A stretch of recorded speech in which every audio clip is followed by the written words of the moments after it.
Okay, we are live. Hello, everybody. My name is Bahzad. I'm Marisa. And we are here from Naked and Famous Denim. We are streaming to you live from the... I don't know. What do you think? From the center of the universe? Center of the universe.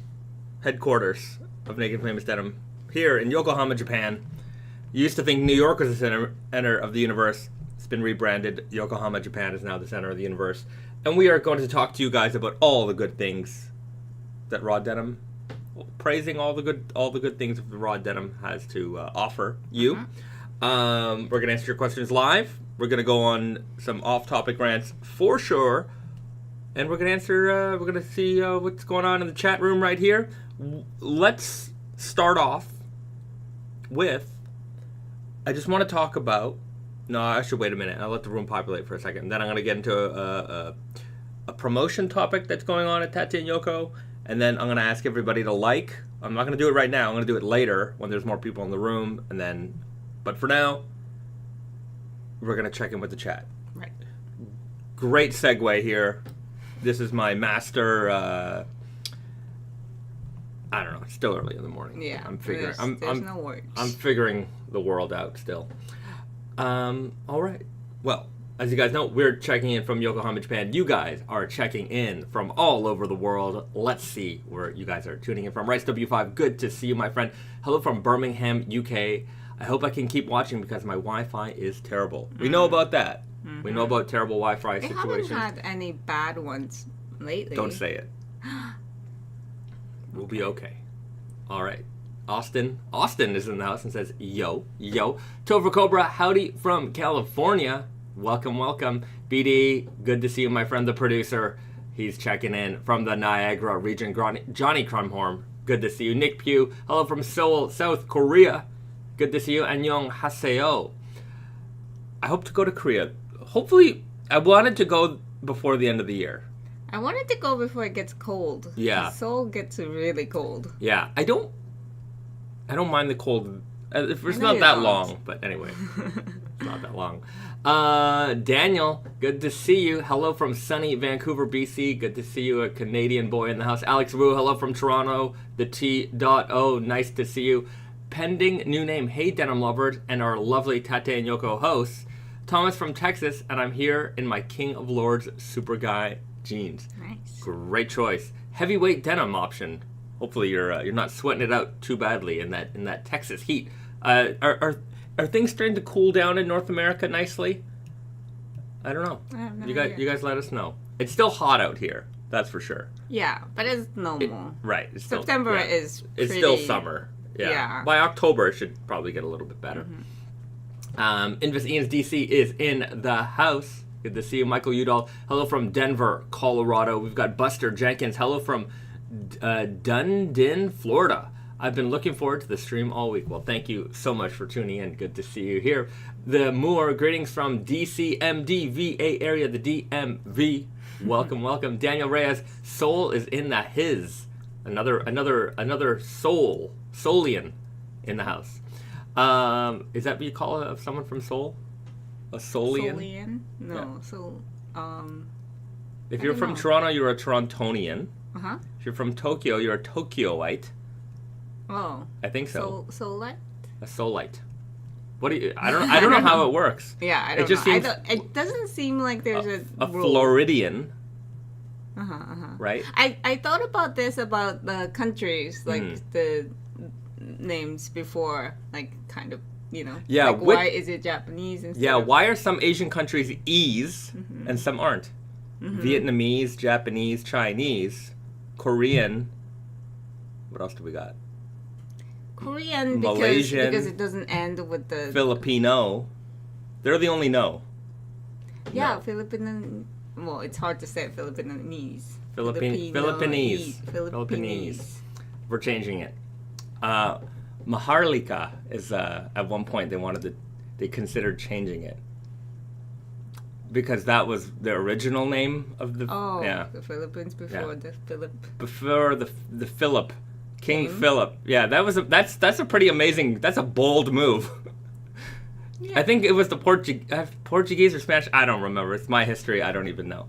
I don't know. It's not my history. I don't own any history. But It is. the people who came there, Yeah, the Spanish. the Spanish, Yes. but they named it after King Philip, which I think was a Portuguese ruler. Was it? I think. I could be wrong. Filipinos in the chat, let me know. Or historians, maybe you know any better. But they came to a place where there was people, and they're like, you guys are named under our king. Mm-hmm. And they took it. They took the name. Well, I mean, Maybe they didn't have I so don't much think choice they in that had a one. say in that. But anyways, that's a pretty bold move. That is just a rename of people. Wasn't there any other country that did that? Never thought about it. In Canada, so we have these like Canadian moments. I know this is great raw denim topics, but in Canada we had these like they called them like Canadian heritage moments. We had these commercials that would play, and then they would tell you a little bit about Canadian history. And when the explorers came to North America and they came across the native people that were there was some guy who pretended to be like some kind of interpreter. He's like, I know their language, of course, and let me talk to these people. And then it shows like these people are like, yeah, come to our village. It's over there. It's called Canada.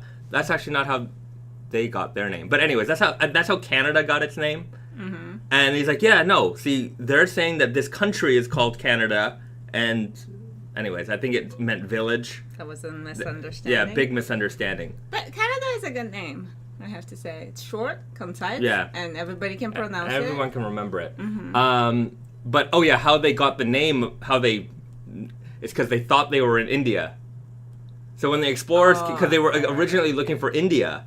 Or another route to India, they hit North America and like, hey, look, these are Indian people. Right. And they're like, no, you got the wrong ones. Wait, so...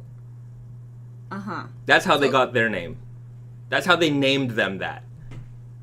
Right. Yeah. Yes, Indians. Yes, yeah. I know. But like, so when they discovered I guess America and Canada were not really a thing. They weren't countries yet. It was just a big old plot of land. Yeah. Mm-hmm. And they're like, look, there's people here. We were looking for India. Mm-hmm. We didn't screw up. Mm-hmm. We found India. And this is what Indian people are. Yeah. And they're like, we were looking for... I don't think so. I think we've been to India before. They probably went back home with a report and they're like, that's not how this works. Made a wrong turn. Yeah, they made a wrong turn somewhere. But yeah, I also don't know why Japan's called Japan. Yeah, because it's called Nippon. Yeah, Nippon, Nihon. And Germany is Deutschland. Mm-hmm. How did we go from, right? So there's all kinds of these things. I don't know the answer to any of this stuff. Yeah, it's weird. And in Japanese, we call Deutschland, Germany, Deutsch. Yeah.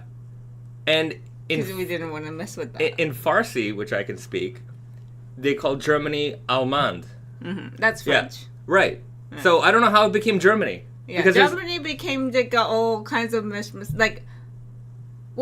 but you would think Deutschland was where it's I would imagine. All right, somebody in the chat's gonna know all the answers to these questions that we don't have the answers to. Yeah, we shouldn't really advertise our ignorance. Okay, well there you go, everybody. A little history chat stuff for the chat. Mm-hmm. All right. Okay. Pedro, back on topic. All hail raw denim. You got it, my friends. And we've got Yamazrath, hello from Moncton, New Brunswick. Another Canadian in the house. Shane, hello from Vancouver, Washington. Very, very close to Canada. Hey, in MIJNV says hello. James and Kidding, hi from Oklahoma. Bahzad, how are your left-hand tools doing? It's been a minute since we've seen the legend.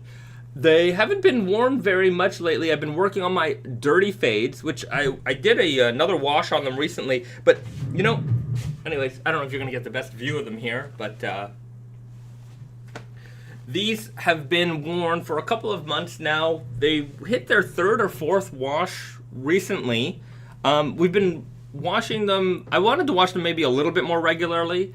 But they've been certainly washed more regularly than any other jean I've ever had in the last decade. I was looking at my Instagram the other day because I would, for a while I was posting, update photos and I somebody left a comment, and I responded to it, and I realized I haven't posted an update photo since the end of July. Like, and I was like, oh, it's probably been a week or two. I'm like, no, I just haven't been doing that, and I've just been so busy. But I need to post some more updates. So push me to do it, and I'll do it. Just if you see my Instagram, just hey Bahzad, post it. I want to see some updates, and it'll really force me to do it. But I'll get there. I'm gonna post some more updates on these because I really wanted to showcase what regular washing does to raw denim. And if I don't post regularly, then you don't get to see those you don't get to see the progress as often. If you see it a month at a time, it's maybe too far. Too much of a space in between. Yeah. To be fair, though, we haven't really been moving like so much. Yeah, we've been just kind of sitting doing work. A lot of desk work, a lot of homework. Okay. Mr. Funk, good morning from Melbourne, Australia. Got my midnight Weird Guys on the sunny day. Fantastic, Mr. Funk. Great choice of midnight Slub stretch Selvedge. You're going to get some beautiful high contrast fading out of those. Ken Bragg, hello from Rosebud, Missouri. That sounds like a nice place. Rosebud, Missouri. Fantastic. Austin says, yes, it's cooling down here in Colorado. I love it. And the Toaster Pilot, hello from Wisconsin. Yes, cooling down here. Daniel writes, 27 degrees here in Vancouver. So it's still very nice. Yeah, that's a 24, 25, 27 might be a little...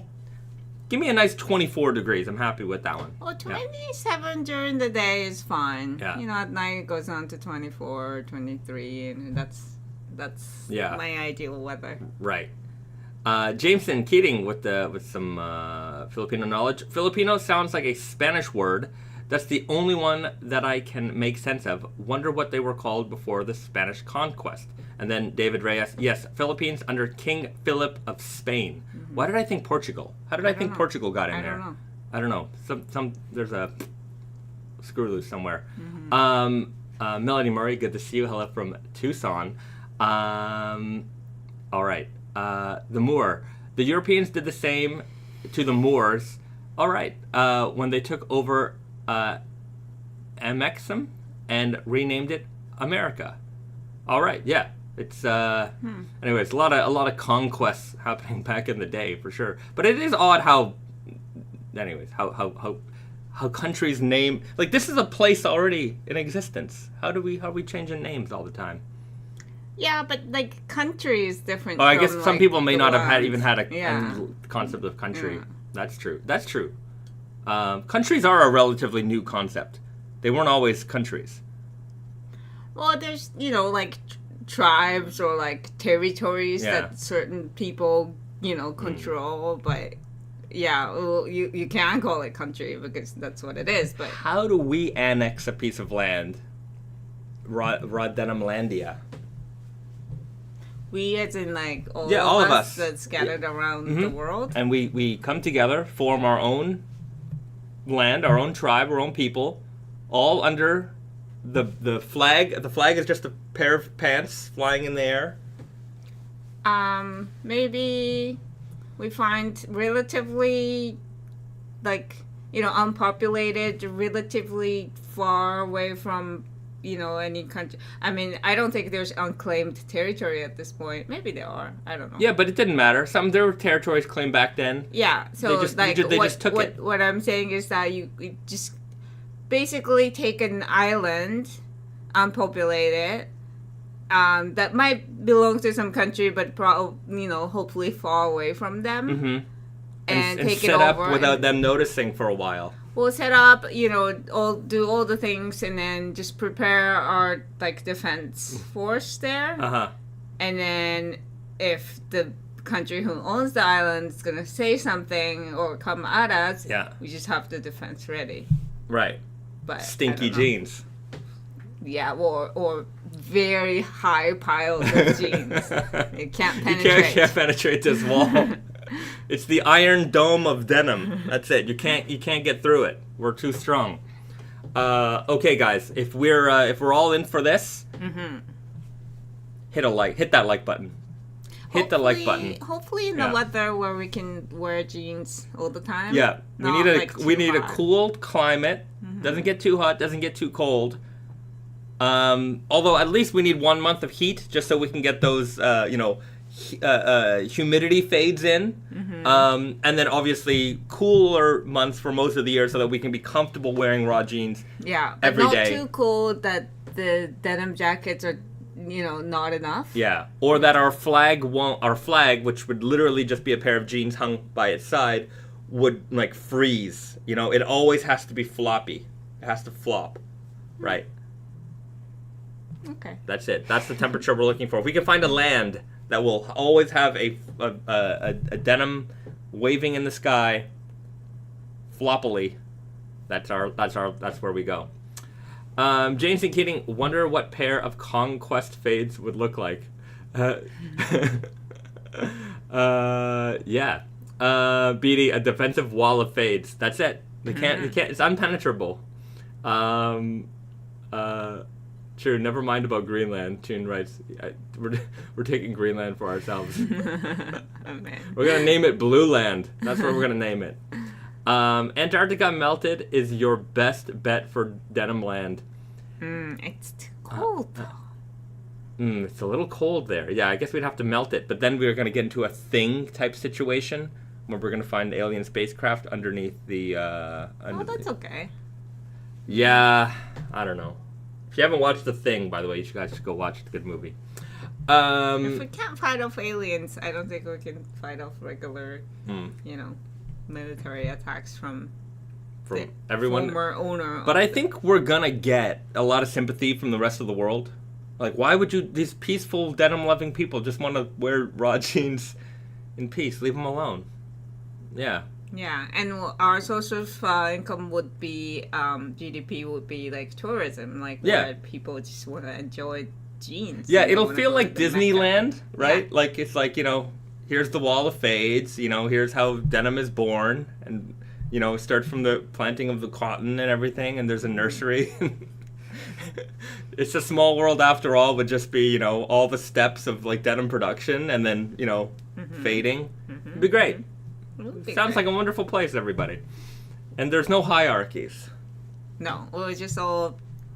It's like Amish people. They're just, different parts of denim production. And we all support each other. Yeah. Sounds like a wonderful place, everybody. And also export of jeans, obviously. Yeah, we are very, very strong in the export of denim. We just got to colonize Mars before Musk does it. We can call it Planet Denim. Yeah, we'll change it blue. That's our goal. To colonize Mars and then blew it up. Yeah. We'd get a Tobias Fuenke, Fuenke. Yeah, Fuenke. Blue Man group. That they would be. I think we need to incorporate them and somehow. Yeah, I mean, I never thought about it, but he does always wear jean shorts. Yeah. And the song "Blue" from Eiffel 65. You do know this song, because everybody knows this song. Okay. Would be our national anthem, maybe. Either that or Born in the USA, just because that's the album artwork for that is... right.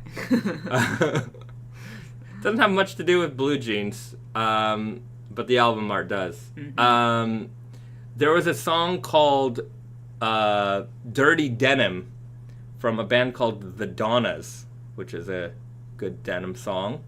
And then there's a song called Denim Demon from a band called Turbo Negro. It's a death punk band. I really like them, actually. They have a lot of songs about denim, in fact. Denim and leather. It's a common theme in many of their songs. So we'll invite them to be a they'll be invited. That's it. Dirty Denim, Denim Demon. At one point I wanted to make a playlist of all denim-related songs. Yeah, you should. I should do that. Kind of Blue by Miles Davis. Yeah, that's a good song. That's a good one. But yeah, I'm gonna do it. I'm gonna make a playlist of all denim-related songs, and we'll put that together for everybody. That's the first step. Yeah, that's the first step. Country. There you go. Playlist. Okay. Well, that was a random off-topic thing. Pedro, the Thing movie still is unsettling. Most horror movies, I'm like, whatever. But man, The Thing is still unsettling. Yeah, The Thing is fantastic. I've actually never watched the original Thing. Mm-hmm. I think it's from like the 50s or the 60s. But the John Carpenter 80s one, and then there was one from like 2011. I don't think I saw that one. The newer one is not as good as the John Carpenter one, but I still thought it was all right. Mm-hmm. But yeah, The Thing is just fantastic. It is a whodunit, and I like whodunits. Very good. Yeah. Enjoy it this weekend if you have got the chance. What about a Kurt Russell, John Carpenter inspired run of denim? Yeah, I would like to do. The thing is, like, for horror, characters like Jason and Freddy and Michael, these are characters I have a little bit of an easier time creating a theme around. But some movies, like, you know, John Carpenter films, for example, like, I don't know what a Thing denim would be, right? I don't know what a Christine denim, you know, the living ghost car. I don't know what that would be. Or like They Live, right? Like, these are great. I love these movies. They're great. I just don't know how do I put that together, right? Yeah, there's no icons or like just colors or like. Yeah, They Live denim. I love that movie. I love They Live. I think I was telling somebody to watch it this week. I definitely was. I don't remember who it was, but I talk about that movie a lot. Blood splattered snow theme for The Thing. Right? It's just not too specific.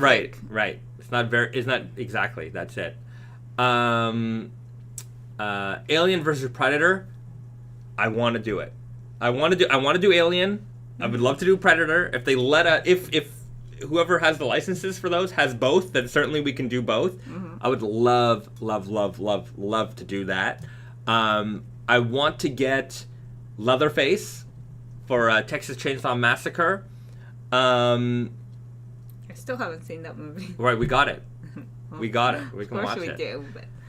But... what about a Snake Plissken denim? Yeah, that could, like... Other video games, I wonder what a Metal Gear denim would look like. Metal Gear, I think, would be pretty cool. Although, yeah. No. Sometimes my problem with these collaborations is, you know, you clearly have the main character, which I think that's easy enough to make a gene out of. And then you have, like, the secondary characters. Like, are the secondary characters strong enough that I can make a product, or is everybody just going to buy the main character?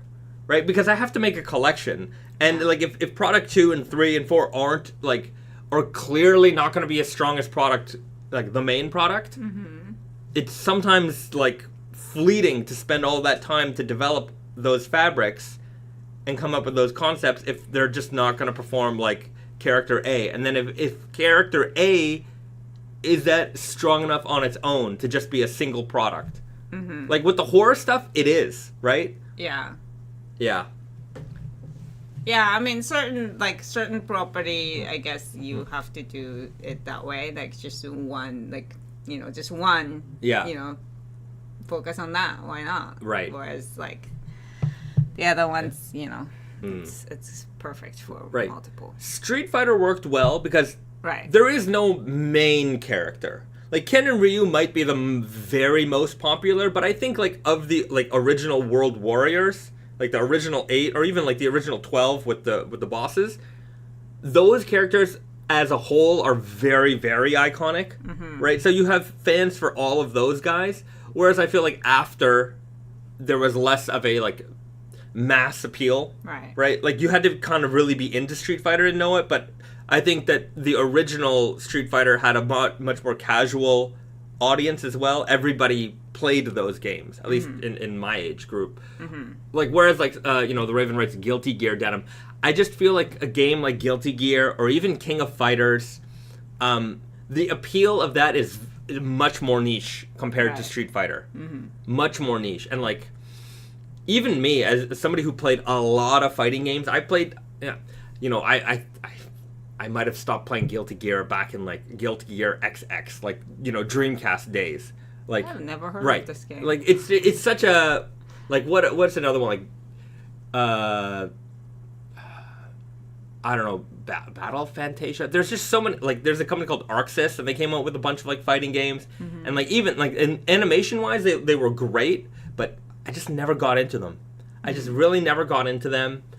Even with the King of Fighters games, I hardly got into them. It was just Street... If it wasn't Capcom or Tekken, it really just wasn't on my radar. And you know what I find weird? It's like, I didn't really game, like, I had a Game Boy growing up, but, like, in my, like, young age, I did not play games at all. So, like, I only know games from kind of, like, afar. Yeah. But, like, even I knew Final Fantasy. And nobody suggests that we do Final Fantasy. That's true. That really doesn't come up very often. Yeah, it was such a popular game. And it went on for, like, decades, no? Well, the thing with Final Fantasy is that every Final Fantasy game is a different story. Like, they don't... Like, Final Fantasy... so it's... different characters. Totally different characters. So, like, for me, Final Fantasy would be Final Fantasy 7. Like, that's the one. Okay. Yeah. Like, they're... Like, everything else, not particularly interesting. Maybe Final Fantasy 8, but, like, that shows you where my... Like, that definitely shows you my age. And I've had other Final Fantasy games since, and I just never finished them, never really got into them. Final Fantasy 7, Final Fantasy 8. That was, like, what year, you think? 90... Whoa. Final Fantasy 7 was maybe 98 or 96. Wow. Hold on. They must be making a lot of... Final Fantasy... Hold on. I gotta look it up. Final Fantasy 7. When did that first come out? 1997. 1997. Wow. Yeah. So... Interesting. Yeah. Final Fantasy VII did do a re-release recently, I think, on PlayStation 5. But yeah. There's a lot of gamers in here. Darkstalkers has characters. Yeah, but even Darkstalkers I don't think has, like, the mass appeal. I mean, the only character that really has surpassed Darkstalkers is Morrigan. And even then, I think, the average person might not know who that is. Clay Fighter certainly would have no appeal, I think. Like at the time when it came out, I think it was a fun game, but no legs, no longevity in that one. The Raven Halo could be something. But see, like with the Halo, like I can't tell the difference between Halo and like what's the other one? Call of Duty. Oh, okay. Yeah, one's like a spaceship, like space theme, and the Call of Duty is more... But like when I look at the screen, like it's all the same all the time. It's true. Pedro writes Resident Evil. Resident Evil would be one that I think people would really like. Pokemon, for sure. Yeah. Mario characters, somebody mentioned Mario Kart. Like, Nintendo stuff would be great. I think I'd have to figure out the licensing with that one. They must be very hard to work with. I remember one time... Brandon and I went to a show in Las Vegas. It was a licensing show. So this was like a place where, brands beat other brands, right? Mm-hmm. And so, Nintendo and, Viz and like all those anime companies, like we met with Toho, like Godzilla people. This is actually where we met Sega. We started a conversation with them. And then like a lot of booths that were set up, you could literally just, hey, you guys have a minute? And they're like, oh yeah, come back in like 20 minutes, we'll have somebody meet with you. Okay, cool. So like Nintendo was like, hi, yeah, do you have an appointment?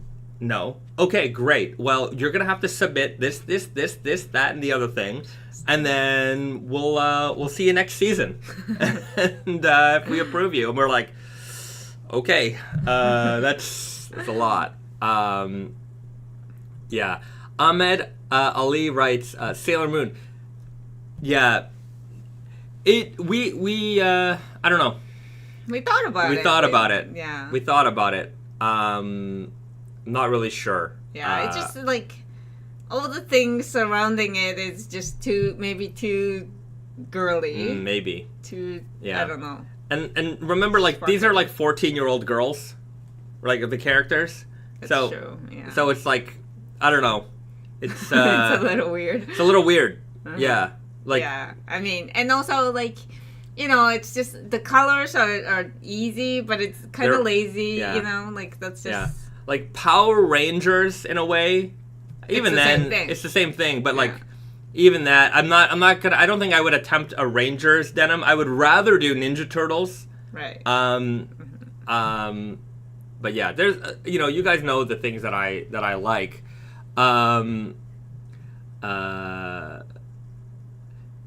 Monster Hunter. I like Monster Hunter. I was into that for a long time, but too much grinding. Akira would be great. That's certainly, if we can get that one, I would love to do that one. Some people mention like One Piece and Naruto. As much as I think there's an audience for it, I've never watched even one episode of either one. And, unlike JoJo, there's a lot of episodes. And we watched a lot. We watched a lot of JoJo for this. Naruto has like 10 times more episodes. Really? But, like they have like thousands of episodes. I know that One Piece is one of the longest running things, right? Like they're so long that I would have to consume so much content to come up with like the right. Yeah. It's not as easy as.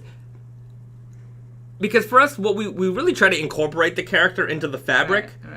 And if we don't know the characters. Right. If I don't know the characters, what are we going to do? Yeah.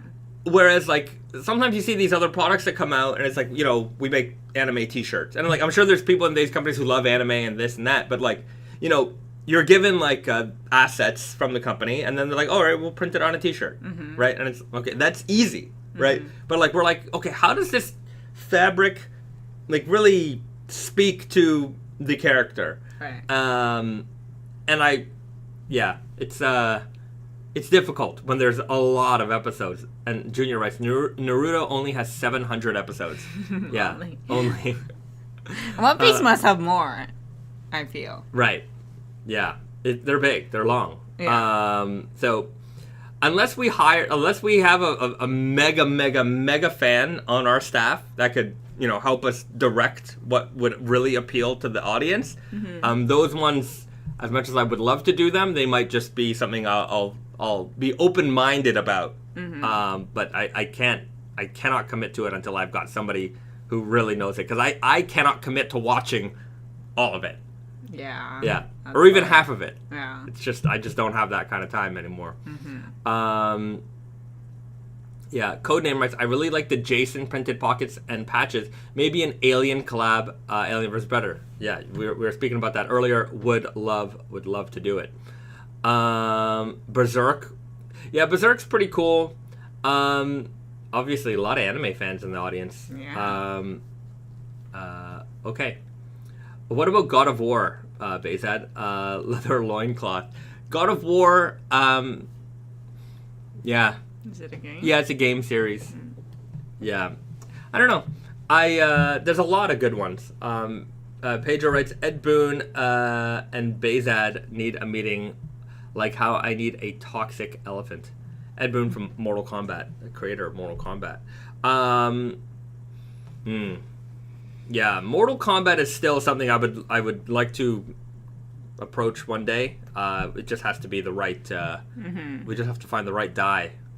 Every time we bring up these kind of conversations, the most like, I don't know, captivating. Yeah. The other one that I think would be the best, X-Men. 90s right. Jim Lee X-Men. Yeah. I want that. Yeah. I want it. That is going to be like my next pursuit. Right. It really just makes sense. Oh my god. That would be the best.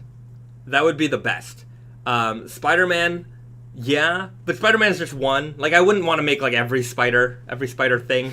You know, there's a lot of a little much. Right. Yeah, X-Men does make sense for us to have a collection that are like, you know, each gene would be significant enough. Yeah, and everybody knows the X-Men, and every character has, you know, a recognizable personality, colors. Like, it would be a very, very fun project. The graphics would be amazing. The leather patches would be awesome. The flashes would be crazy. Like, there would be so much to work with. So that would be one. For Spider-Man, it would basically be Spider-Man, Venom, Carnage. Like, that's what I would do. Maybe like symbiont Spider-Man. I don't know what that is. Yeah, it's okay. Not enough time to explain it. Right. But that would be the collection. Like, and I think everyone would like that because like Venom is so cool, and like people like I like that. Or Carnage, like these characters are so cool on their own that I think that I have stuff to work with there. Yeah, Green Goblin, Electro, Dr. Octopus, like we got them. X-Men, sign me up for Storm. Yeah, Storm be sick. So anyways, there's a lot to work with. There's a lot of fantasy, you know, things to consider here. But yeah, it's look, you guys helped make JoJo happen, and it's through this community and through the discussions about what we want to see in the future. That's what's going to drive us forward as well. So more power to this community, because if it's not for you guys, like, we don't get to make this crazy stuff. Right. So let's hope for the X-Men next. Yeah. If you want X-Men, like the video, and we'll see how many likes we're gonna see. Let's see how many likes we can get. I did one time. I was able to reach out to Marvel, and they wrote back to me, and they said that they had another. I guess they were working with another denim company at the time, doing an X-Men thing, which I don't know what, it might have been Levi's. Levi's seems to get, I mean, Levi's is Levi's, they get everything, but they have a team for just, you know. Yeah, but what we would do would be something completely different. Right. It would be completely different. Spencer Thompson Wolverine jeans made in Canada with a silver selvage would be unreal. Yeah, adamantium denim. Is Wolverine from Canada? He's Canadian. He was before the X-Men. He was in Alpha Flight, which was another group of mutants. Okay. Yeah. In my school, I think it was. Anyways, hold on one second. Just gotta look up this character.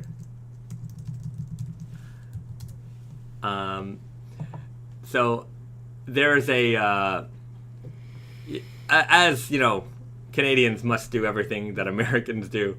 There is in my high school, there was a mural of Captain Canada, who was, I guess, I'm gonna rip off of Captain America. But yeah, it was like this superhero parody, maybe. Yeah, or Captain Canuck, the first Fantastic issue. Yeah. Captain Canuck, that's it. But yeah, there was, I can't even find the right one. Anyhow, doesn't matter. I just remember in my high school, there was a giant mural of him, and he had like a Captain America style shield with a maple leaf on it. I'm like, That was a real comic book? Yeah. Although I think whoever did the mural just took an image of Captain America and just, red and whited him, Canadian style. Warhammer 40K. I know there's a lot of Warhammer fans out there. I personally never got into Warhammer. I had friends in junior high who were really into Warhammer, and I remember I had like I don't know what they call the original one, but there's like the kind of fantasy style Warhammer, and then there's 40K, which is like the future. And I had one friend who was like a 40K fan, and another friend who was like a fan of the fantasy one, and they both wanted me to like get into it so they'd have somebody to play, and I'm like, we can't interplay each other. Like, I can't use this set to play that set. And then of course you couldn't. And then I'm just like, they gave me like a catalog or something. I'm like, how much do these cost? I'm like, I didn't have any money. Like, like I can't play this. I'm like, I have to paint all these things. I'm like, forget it. Like, it's too much work. And then I would go to the Warhammer store with them to watch, and I always appreciated like the art and the skill involved in like creating these sets and like painting the characters. But you have to paint them yourself. Yeah. I'm like mine's never gonna look that good.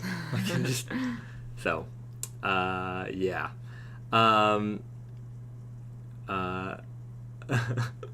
James and Keating, Wolverine has the most anti-Canadian personality I've ever seen. Never heard him say sorry once. Yeah, that's not Wolverine's way. Yeah, Toon writes about Warhammer. It's insanely priced now. I can imagine. I mean, it's yeah. Yeah, it's just the way things go, I guess. I feel like that audience is also, I don't know how many younger people are into it, but I guess it an audience that might have, been younger when I was younger and has grown up with them, and so maybe prices have adjusted for that audience. They can spend more, so they make crazier stuff. It's just kind of like toys in general now, I feel, are a lot more like targeted to older people than kids. Like you go to the, like, you might go into a Walmart and you see the action figures and like, there's a lot of like, wrestling figures or whatever it is. And I'm like, there's 30, 40, maybe more sometimes. Like they're super detailed and they look cool, but I'm like, these are clearly not for kids. Like they're, like the price point, maybe, your parents are buying you toys mostly, but it's like, I don't know. I just feel like they're not as, they're a little bit more catered to like enthusiasts. I mean, there's a bigger market of, adults buying toys than before, I'm sure. Right. Okay, now we've done a little bit of meandering in conversation here. I wanted to talk about a few things. So let's jump into those things because there's a couple things happening at Tate and Yoko and Naked Famous Denim NYC that I wanted to cover. So we're going to do that now. So over here at Tate and Yoko, as you guys may know, we did just drop the Sumi ink coated Selvedge. So these are available starting today on both Tate and Yoko and Naked Famous Denim NYC. But the promo that's going on right now, so bless you, from now until Sunday, purchase anything in the store. Absolutely anything. Could be the Sumi inks. So if you're getting a pair of Sumi inks, it might be a good time to take advantage of this. Or if you're getting anything, even if it's on sale, you can take advantage and pick up a heavyweight Terry for half price. And all you need to do, so if you like this gray crew neck, it's getting cooler out there. $134 regular price. Let's pick a size medium. Oh, we're sold out. Pick a small. So you add that to your cart. Latest arrivals. Let's just pick up a pair of Sumi inks. Sure. And then voila, in your cart, automatic discount on that one. So take advantage. It's getting cooler, so we're putting these on promo, and it's our like just as it is our final stretch of the year. I'm just trying to do a lot of enticing promotions here to just help the business grow a little bit. So we're just trying to encourage a little bit more through promotions, but take advantage because between now and the end of the year, you'll see some rather good deals happening all the time. So we also have a ton of new stuff coming, so we could use the space. Honestly. Yeah, we honestly can use the space. The warehouse is getting a little jimmy jammed. The next few weeks, we're gonna release so many jeans. Also, I'm a little nervous, but I apologize for those. Like I know because I see it in the comments. People are posting, I just got this, I just got that. Number one, don't feel bad if you can't get something. Right. Like enjoy the jean that you got. Okay, you cannot get everything. Yeah. We're going to continue to make some cool stuff, so there's always next time. Yes, there's always next season. And so, the next couple of weeks, that said, there's going to be a lot of things. Some things are going to be very tempting. If you really want it, you're waiting for it, that's the one you want to grab it. If you're, torn over it, don't be, okay? Admire it from afar, that's okay. But yeah, we've got the Sumi and I have the jeans here. This is just the next couple of weeks, okay? So Sumi ink coated. This came out today in jeans and denim jacket form. So great color fading option denim for you. Starts off black, fades blue. To white. Crazy jean. We'll show some faded photos of that during the stream in a little bit. But that came out today, so that's one. Next Friday, double release. Camel Slub. So if you're looking for a indigo alternative for your wardrobe, this is it. This is a great one for the fall. It's got a great kind of honey color, rigid, slubby. A great one to enjoy. I would say that if you're looking for a earthy toned option, great one to pick. I think this is something that a lot of people could use in their wardrobe. But if you miss this one, we've got the duck that always runs. I'm sure we're gonna do something like this in a it might not be this exact color, but in an earth tone color again. So again, don't feel pressure. Just if this is the one that speaks to you the most, then you'll have your opportunity with that one. Greencast. Yeah. This one will be limited. Yeah. This one's I think it's gonna go. Yeah. Very quickly. We only produced like 300 around pairs. And that's including wholesale. So, yeah. So what we have at Tate and Yoko and in New York is gonna be limited. This one, if you want it, I think you have to be there on day one to get this one. Not to put too much pressure on you, but if you miss this, there will be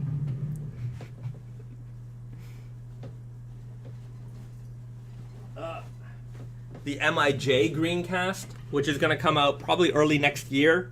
So there's another Greencast option for you as well.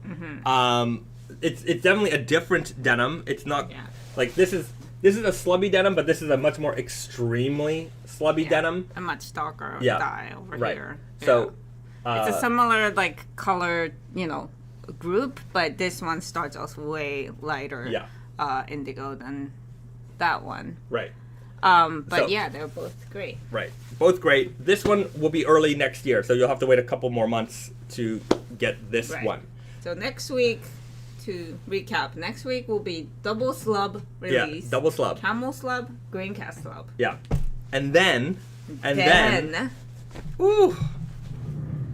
the week following, let me get them in order here, will be finally this time. We've been waiting for this time for I don't know. Since it's like 2 years. Yeah. So the day is almost here, and then we're just putting the videos together.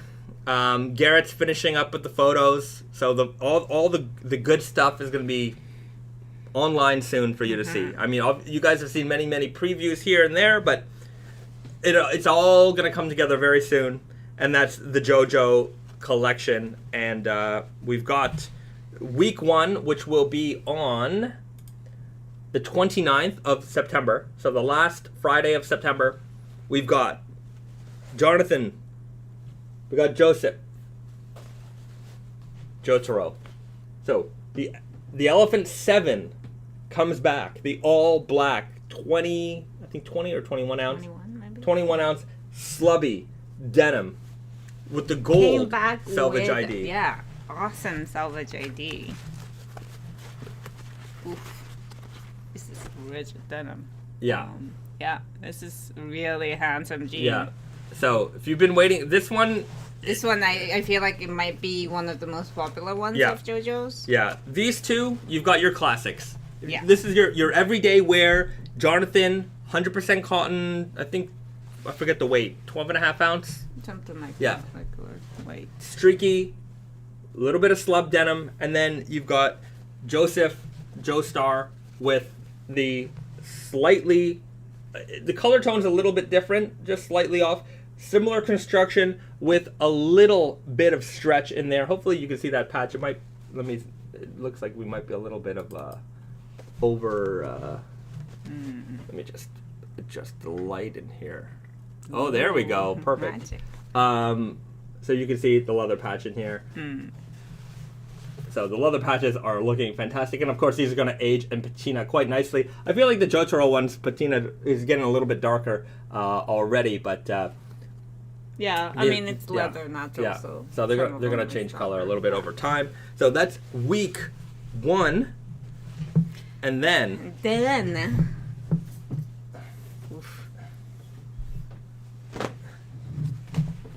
we've got week 2. Hold on, I'm just trying to move some screens around a little bit on my screen. We've got Josuke. This is October 6th. Indigo by Black. So this is like the first series is a little bit more classic, and then we get into like Colorland. Yeah. So we've got Josuke with the midnight style denim, just like his uniform. Indigo on the outside, black weft on the inside. The Selvedge ID has got like this great purple tone to it. Hopefully you can see that. Look at that. The leather patch is looking awesome. I tried to find, a good bloody kind of... Yeah, I don't think I hit everybody with bloody, but I at least got everyone with a little bit of an action pose. I don't think Jonathan has a blood. Maybe it was. This one has a blood streaming down. Down his eye there. Yeah. Yeah. And then Jotaro. Yeah. Also, this is the blood. And these are all blood. These all come directly from the animation series. Like these are all animation frames that we pulled right from the series. So that's why like some of the lines are thicker than like the others. Yeah. Like Jolyne over here is a little bit more intricate, like thinner lines. That's because the animation, the frame that we pulled was a little bit more detailed. Yeah. But anyways, I do like Giorno. And Giorno looks amazing. This denim is so cool. You can see how indigo it is, and then that purple just shines right through. And like this is the use of like a slub warp. So you can see like the thickness of the yarns and the thinness of the yarns really help to pull out the color from the weft. And the leather patch looks fantastic. He's got the stand arrow on his hands. And then, just look at this weft. It's just so nice. It's just so nice. Yeah, with the yellow, golden colored Selvedge ID. So, coming very soon. And then, I don't have the sample in my hands yet, but, so this is October 6th. And then after that, we've got Elvira, Mistress of the Dark, our Halloween edition coming out on Friday, October the 13th. So, this, like... That's also a purple weft, right? Let's show it off. Let's show it off. Hold on a second here. I actually haven't seen it in person yet. I haven't got the sample yet in hands, but I can show it off to you guys. Where is it? Fall, winter. Why don't I know where anything is? Did I not show these off before? No, I think we did. No. Go back there.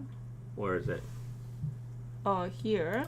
And go into mint. You just wanted to show the pictures, right? Yeah. Oh, there it is. Yeah. Let's show that off. Okay, so we got that. I just want to let's show these. Well, that didn't work.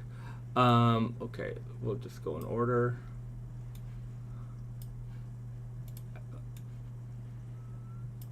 And then okay, and then we've got the Elvira. Here we go. Well, let's just switch my browser window. Great. So we've got Elvira, Mistress of the Dark here. That's the leather patch with a black stamp embossing here with the lovely and vivacious Elvira on the back pocket. And then so we've got the jean here, Indigo by Purple. So it's a different Indigo by Purple than the tone is a little bit different. Yeah, this one's Giorno is a little bit more pink-ish purple, and Elvira is a little bit more like a bluish purple. And then you also have the tonal stitching on the Elvira denim as well. So two purple options So you've got that great purple tone here showing through on the front face of that denim. And then check that out. The black and the purple Selvedge ID looks really, really cool. And then we got the cuff. So there you go. A nice pop of color to accompany the major pop of color that you have coming through the front face of the fabric. So yeah, it's also tonal stitch on Elvira versus contrast in Chrono. So they're quite different, but yeah. So as you can see, our next couple of weeks here are packed. Yeah. In the next 3 weeks, we're gonna release 8 jeans. Yeah. 4 weeks, we're gonna release 9 jeans. 9 jeans, and usually we release 1 a week.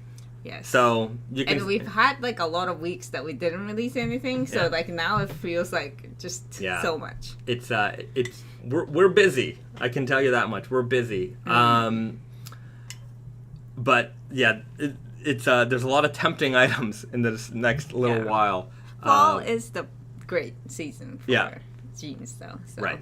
But I do have to mention that the because of just so many delays with the JoJo, like it kind of hit us. Like we were hoping to release this like June, July. Yeah. So when the spring ends, but like the fall before fall begins. So it kind of it just shifted into the fall's like busy like we already had a busy schedule, but it's just like okay, we got to go with the flow, I guess. So anyhow.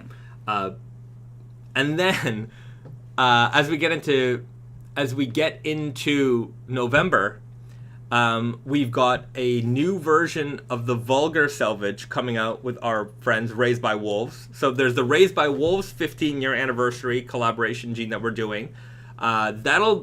Information and photos on that will be released soon. We're doing a photo shoot with them in New York.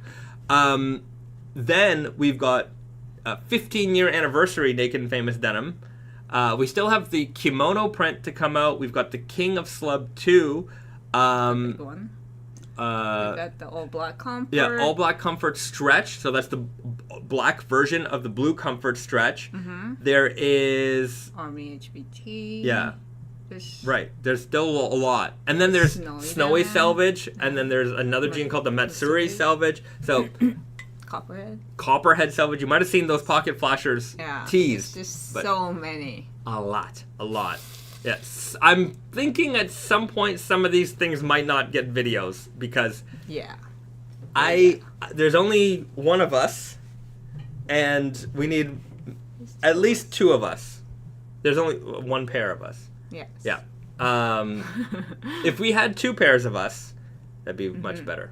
3 would be even better. Better. We do have a lot of staff who are camera ready nowadays. Yeah, that's true. We do have more camera ready staff. But yeah, I was talking to Brandon. I'm like, I think we need to hire like a video person. Just like we need them full time in the office, just doing this. Well, this also like, if there was somebody who's just getting ready ahead of time, this wouldn't have been like the busiest time of our lives because, now it's like we're trying to catch up.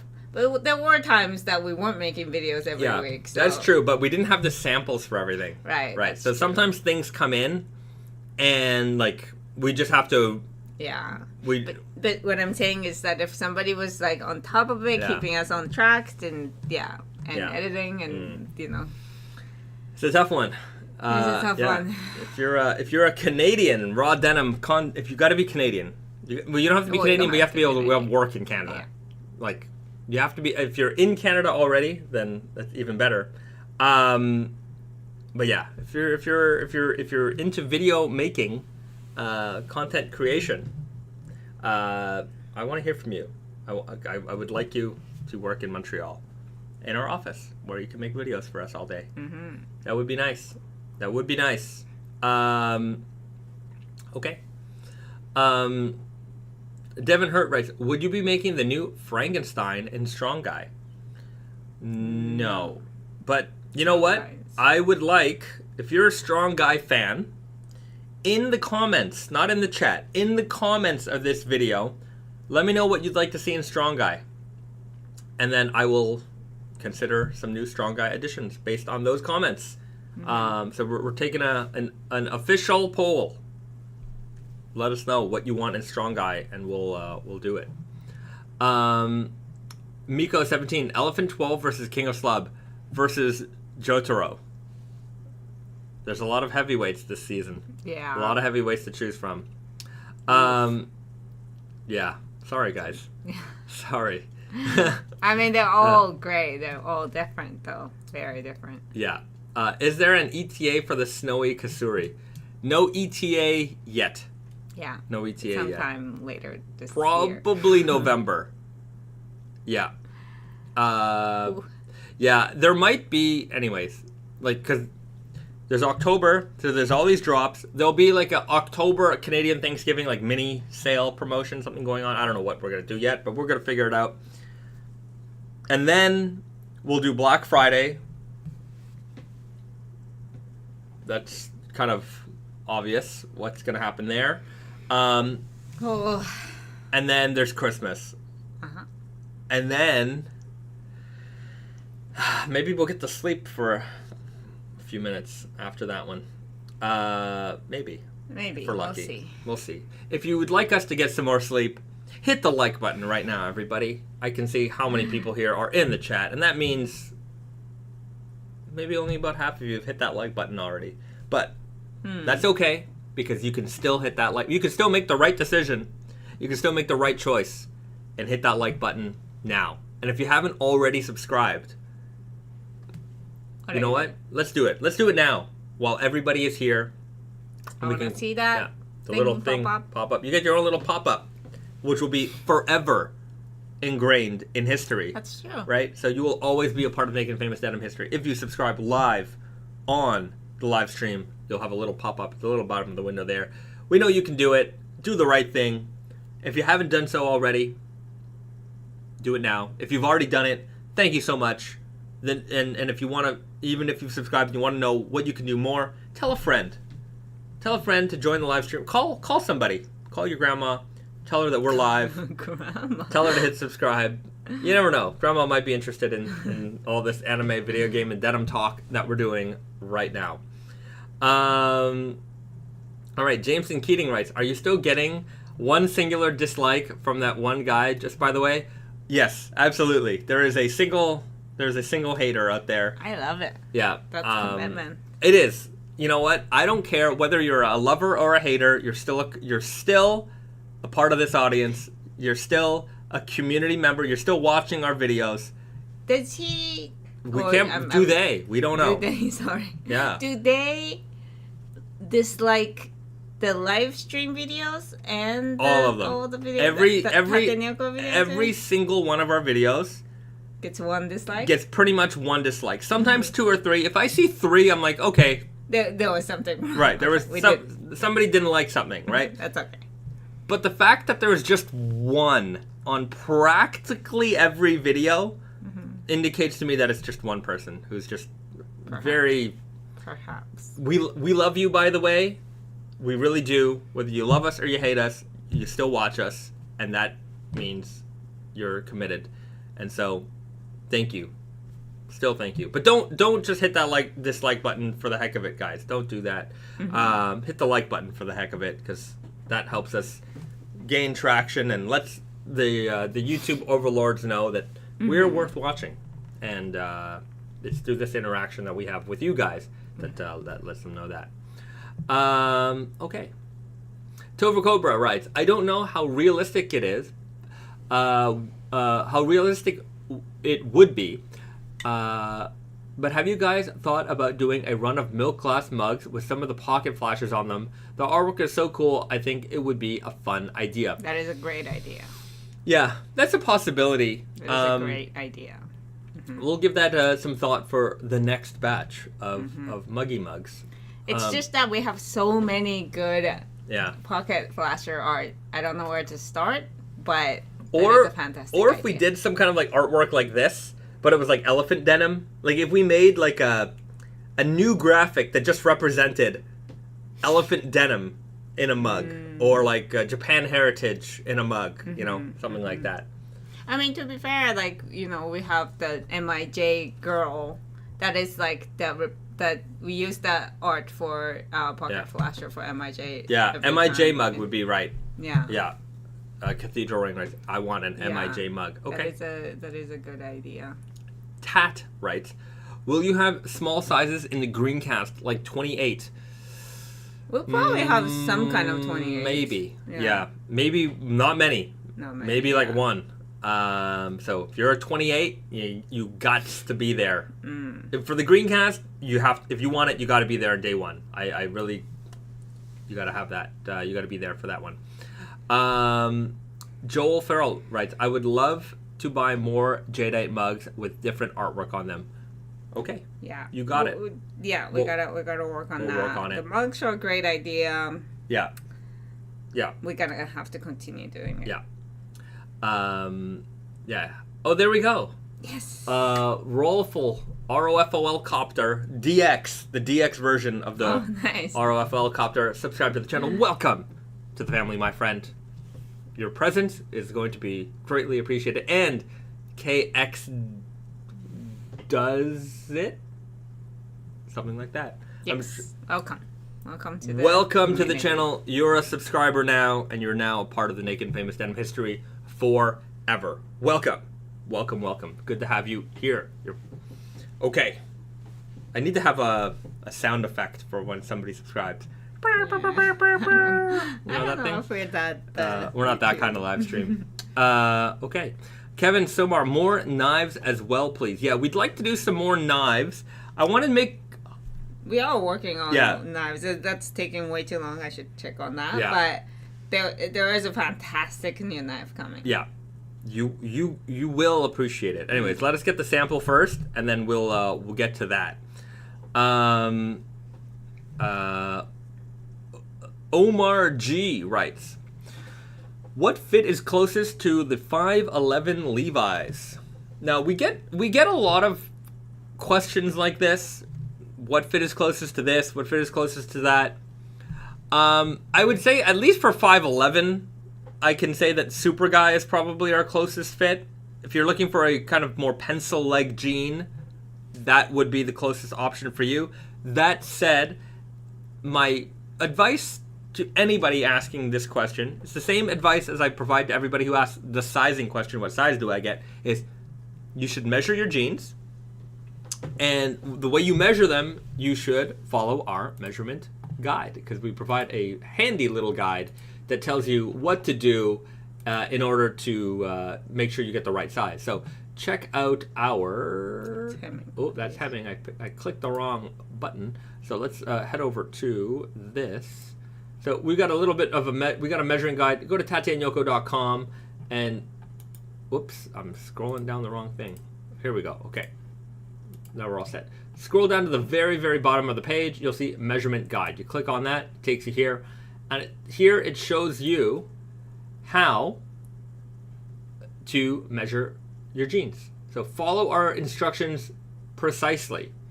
You know, making sure that the waistband, the front and the back of the waistband are aligned. Make sure it's pulled taut.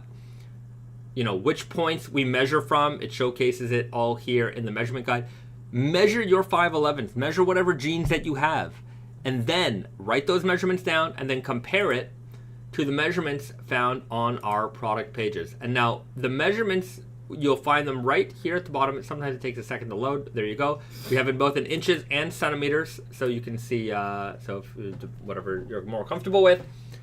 And then from the measurements that you have, compare them to the measurements you find on the measurement chart. So if the jeans that you own right now have a 32-inch waistband, so you see our tag size 31 has a 32-inch waist measurement. So that's, you know, maybe the right size for you, and then go down the rest of the way. Now, if you find that maybe the 32 is a little bit snug in the rest of the measurements, consider going up to the 34. It might be a little bit, it might give you the room that you need. A little bit of extra room in the waistband doesn't hurt anybody. You know, if you're not going up 4 or 5 inches, you know, 1 or 2 inches up, 2 inches maybe the max you should go up for like a pretty clean fit. You're fine. Always go up, never go down. Yeah. never go down. Even if the measurements here, you know, in the rest of the way look good, but that waistband is too small, don't do it. Those jeans aren't going to stretch the way you think they're going to stretch. Just get the little bit of a size up. They're not going to fall off your butt, and if you need, you put on a little bit of a belt, and you're good to go. Or if you really want, you go take it to a tailor shop, and they'll adjust that waistband for you the way you want it. Just don't get them too small in the waist. If they're too small in the waist, you're going to give up on those jeans in 3 weeks, 4 weeks. You can't return them after you wore them. So don't do it. It's a waste of your money. It's a waste of your time. It's a bad experience with our products. Just don't do it. Mm-hmm. Got another subscriber. The letter M. The official letter M. Subscribe to Naked Famous Denim. I should collect all the letters. Yeah. This is awesome. I'm very proud. That's a big achievement. The letter M. This show is brought to you by the letter M. It's like you know Sesame Street. You know this segment is brought to you by the letter M. Really, I've never watched Sesame Street like on TV. Oh yeah, no, it's a fantastic show with the children from the barrio there. That's an Office reference. If anybody, I get that. You get it. You guys don't know. Anyhow, back to measurements. That's how you do it. That's the right way to do it. If you don't do that, you're gonna have a bad time. Mm-hmm. If you're buying blindly, you're gonna have a bad time. Mm-hmm. Don't have a bad time. Follow the measurements.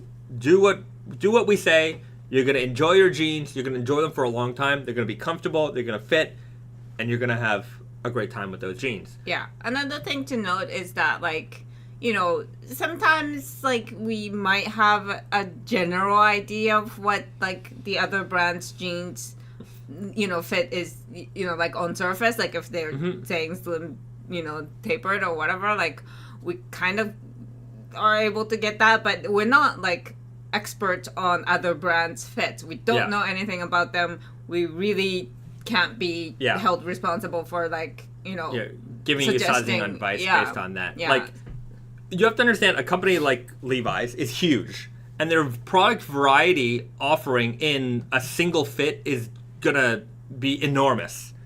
They have the same fit name under different labels, Made and Crafted, and you know, LVC. They have a million lines. Mm-hmm.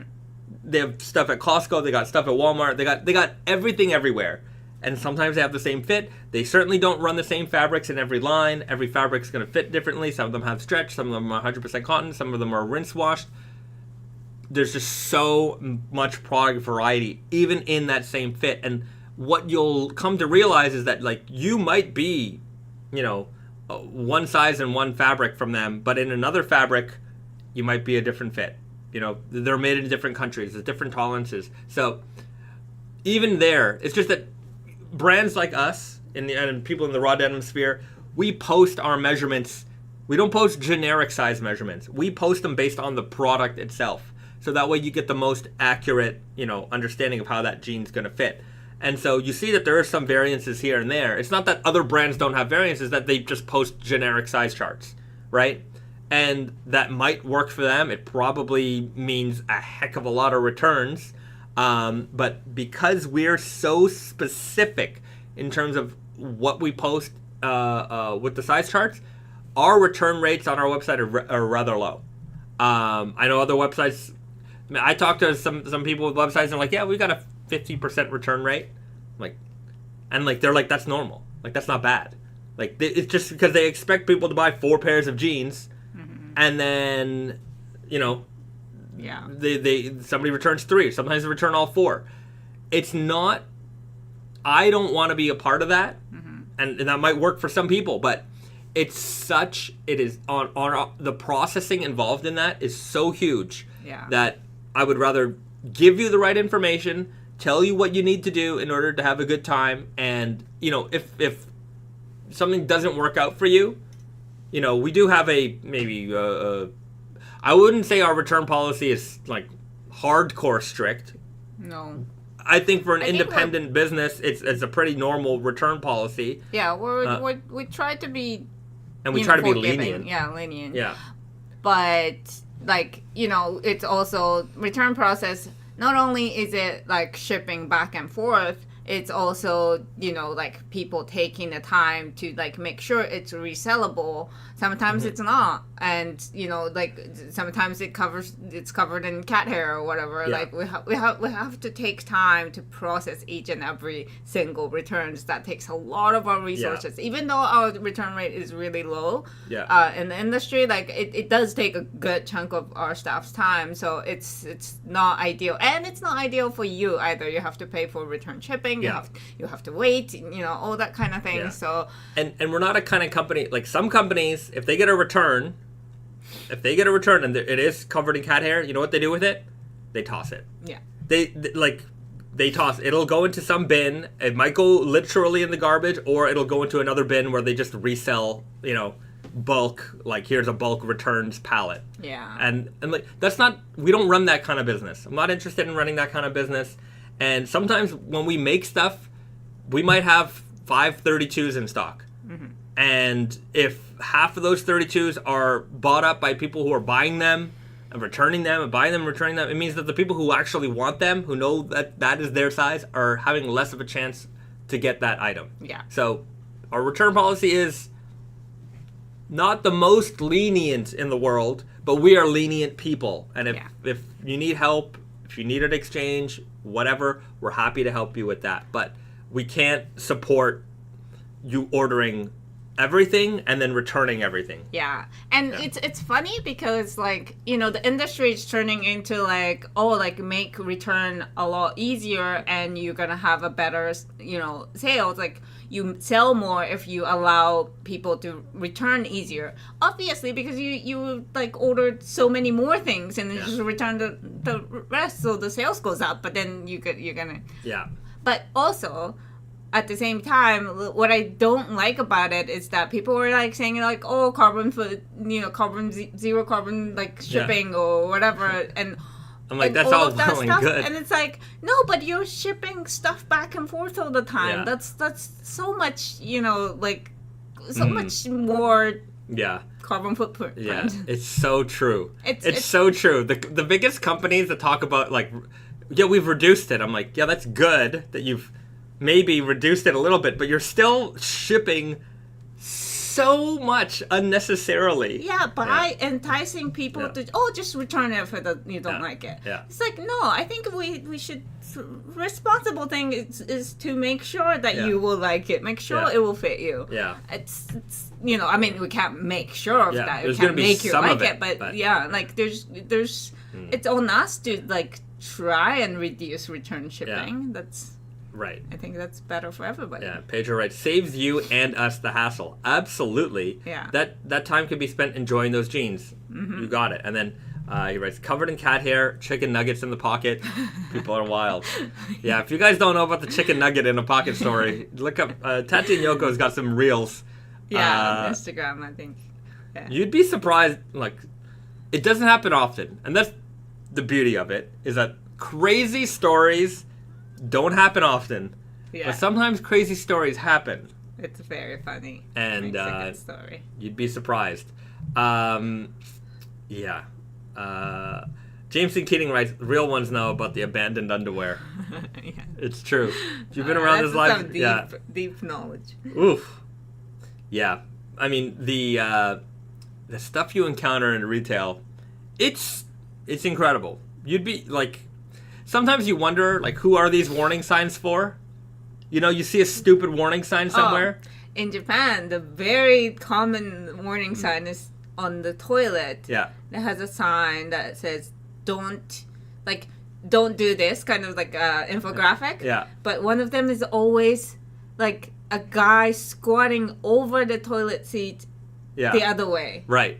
Like facing the wall. You know what I mean? Like...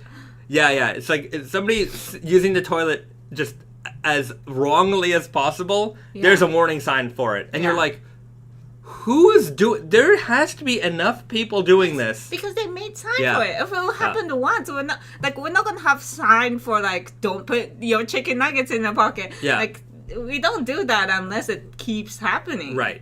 But yeah, that is the funniest warning sign in Japan. It's like this is how you use a toilet sign. And here's the wrong ways to using, like, they have all the wrong ways, and you're like, Oh. Somebody did that. Very creative. Right. I didn't even think it was an option. But yeah. So yeah, it is amazing. Chicken nugget jean release. Yeah, McDonald's collab. What would that look like? I don't know. Put a single chicken nugget in the pocket. In every pocket. Or no, you get a coupon for a chicken nugget in the pocket. That'd be the case. I don't want to put fresh nuggets in those pockets. They're not going to be so fresh. Just vacuum seal it in plastic. And just... There you go. I'm surprised. Joey Decay. Gotta have those chicken nugget pocket fades. Yeah. Pocket is nugget shaped. Lee Agramonte. McDonald's characters on the patches. Does anybody remember the Burger King Kids Club? And they had a group of kids, like character kids. No. Oh, really? This is just... We're just going... as far off topic as we can humanly go. But I also want to know, do kids these days know about McDonald's characters?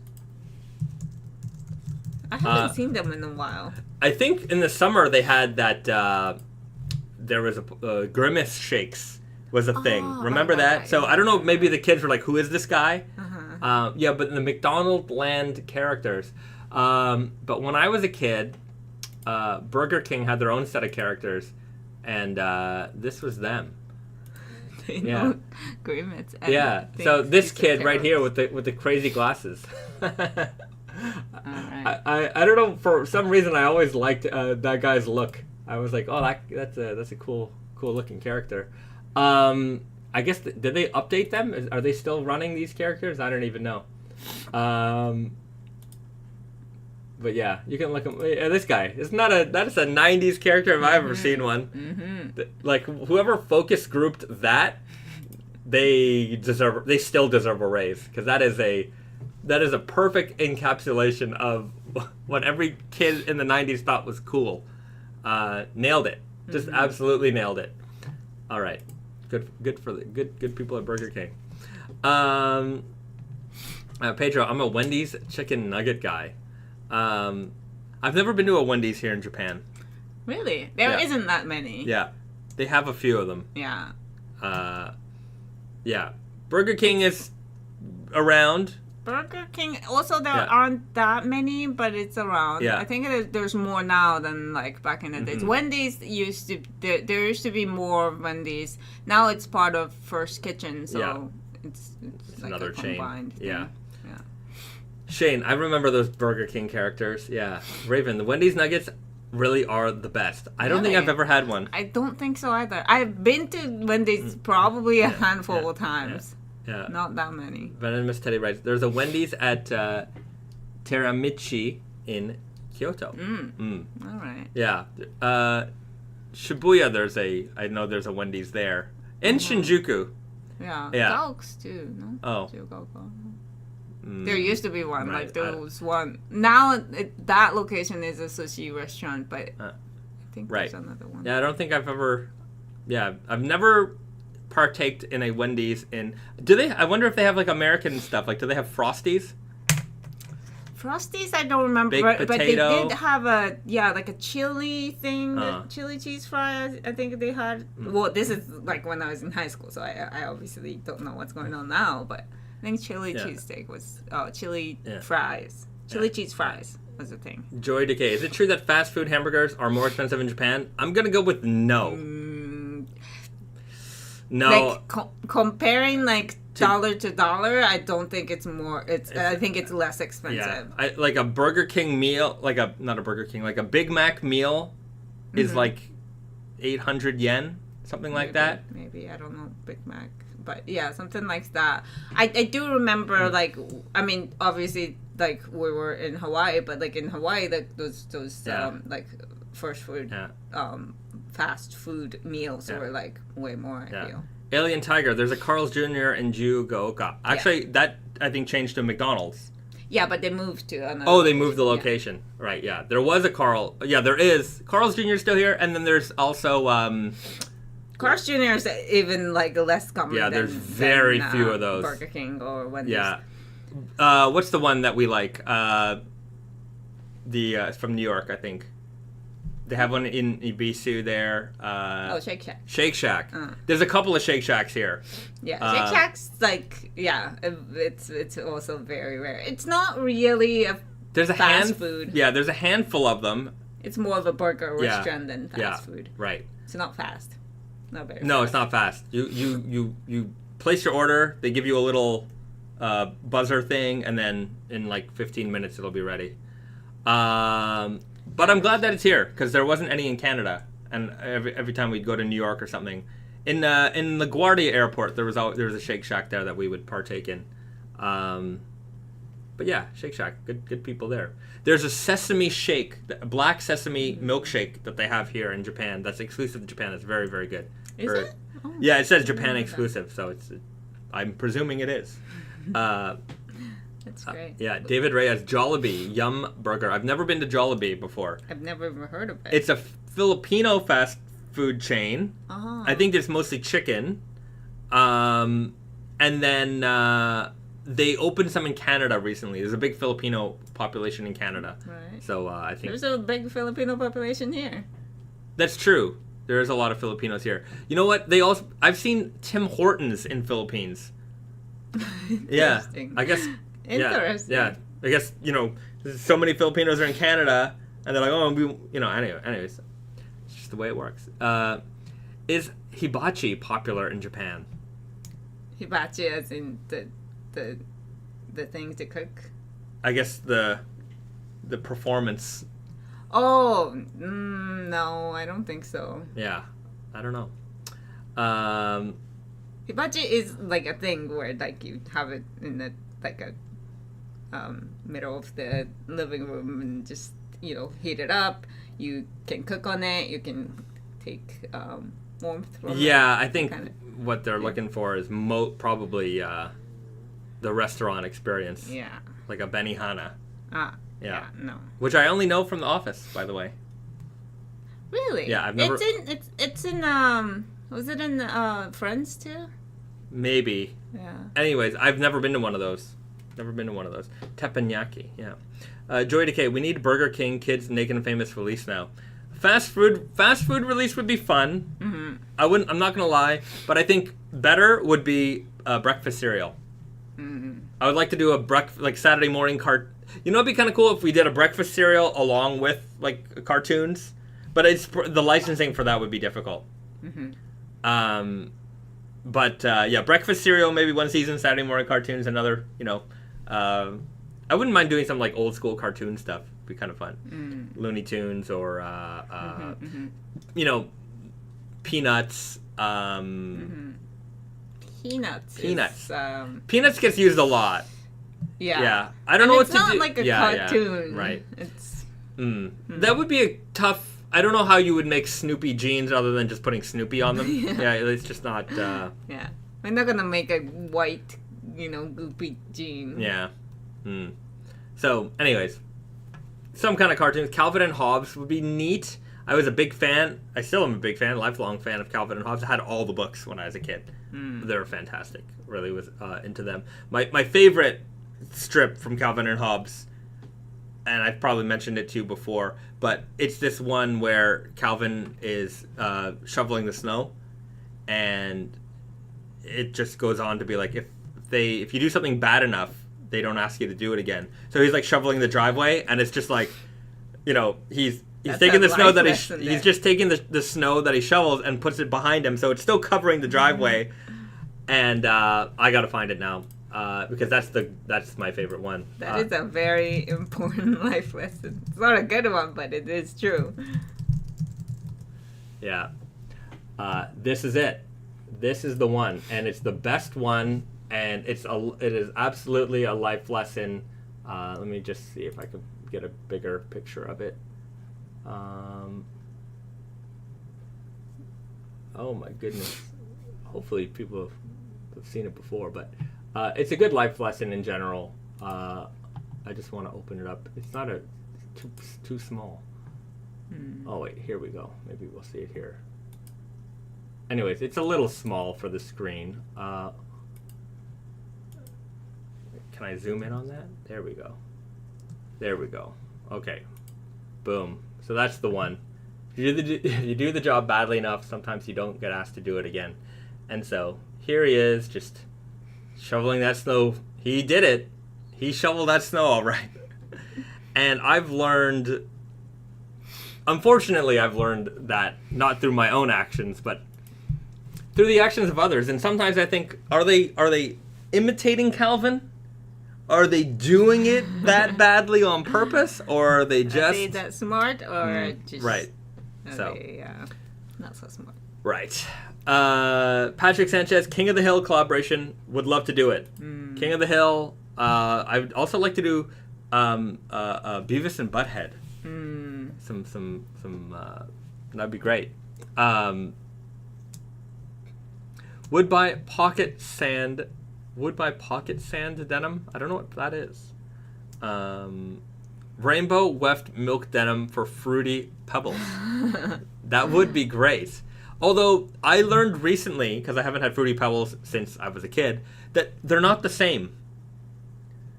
Yeah, you don't know. Taste? No, the actual cereal. Like they changed it to like some. It used to be kind of like a corn pop, like a little bit chunkier. Now it's like a flaky looking little thing. Don't want that. Give me the old one.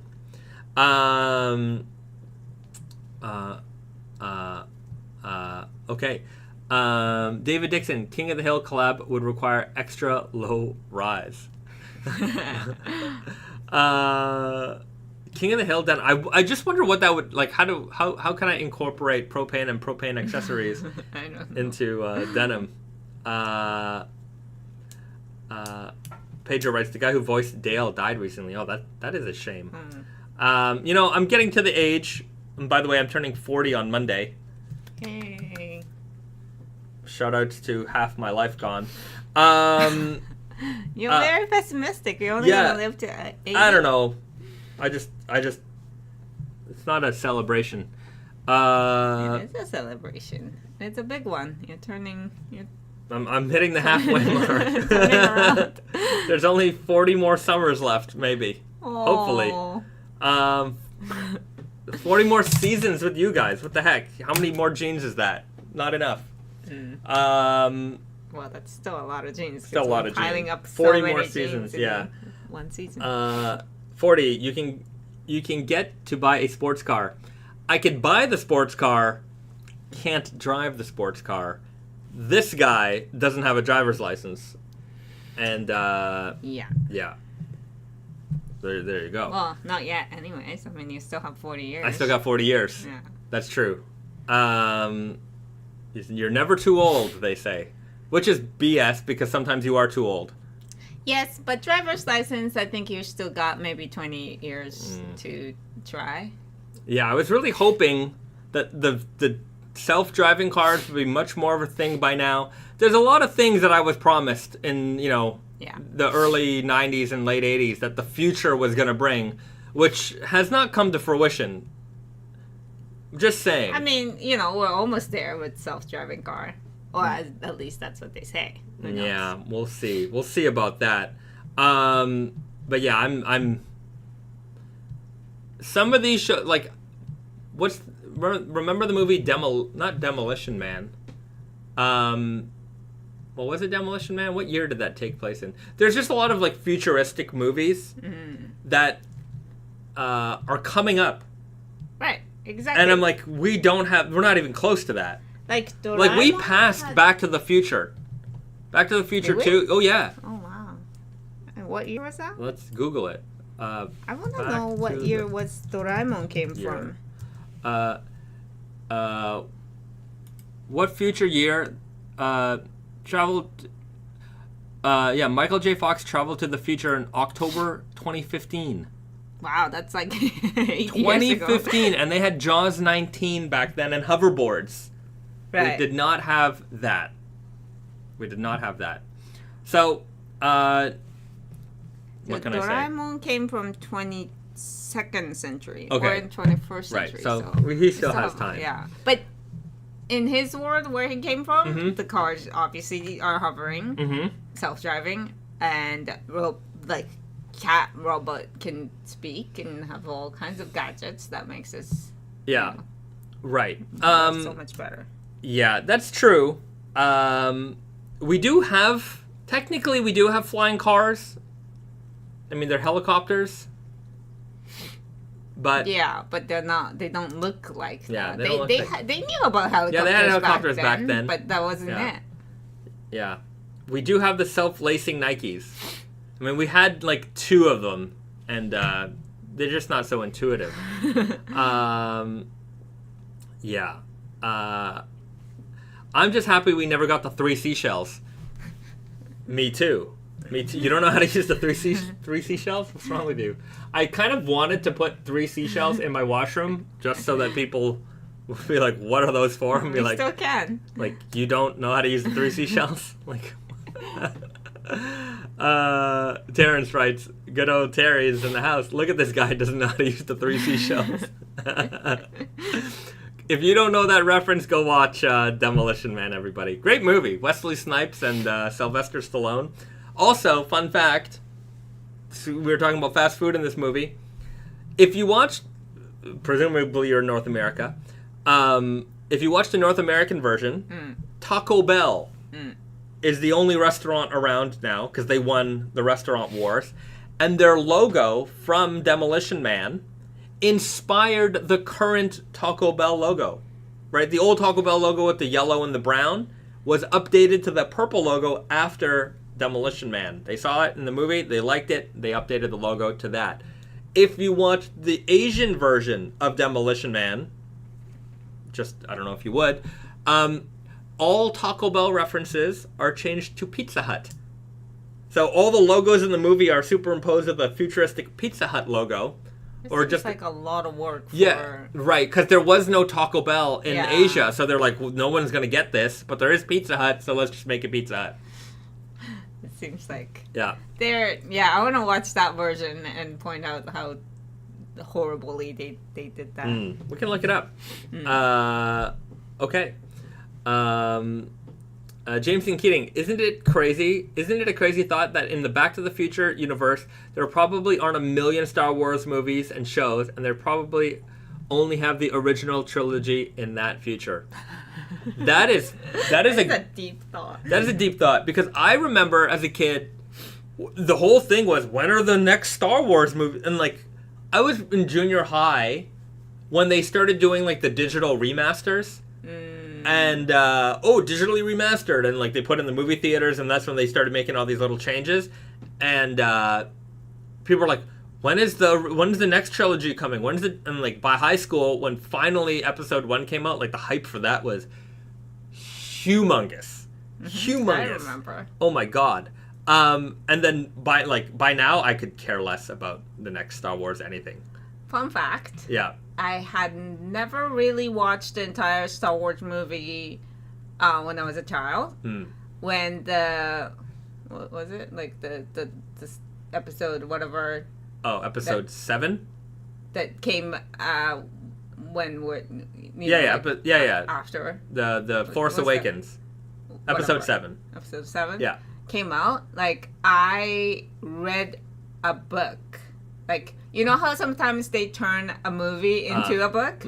I read a book first. I see. And I was like, oh, that's cool. And then I watched the movie. And then I still didn't really get the original Star Wars. I see. But yeah, that's just funny how I went into it from right. the book. But yeah, there's so much Star Wars, and there's no Jaws anything. What do you mean? Jaws? Yeah. Jaws 2, Jaws 3. Nobody cares about 2 and 3. They're just like, they're retconned, like nobody cares.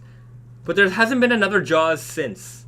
Oh. Right? They never tried to remake it. They never tried but nothing. I mean, how much like Star Wars is a different like universe that they built. Like, no, I understand. The world and the backstory and all that. Jaws is just like a shark. I guess.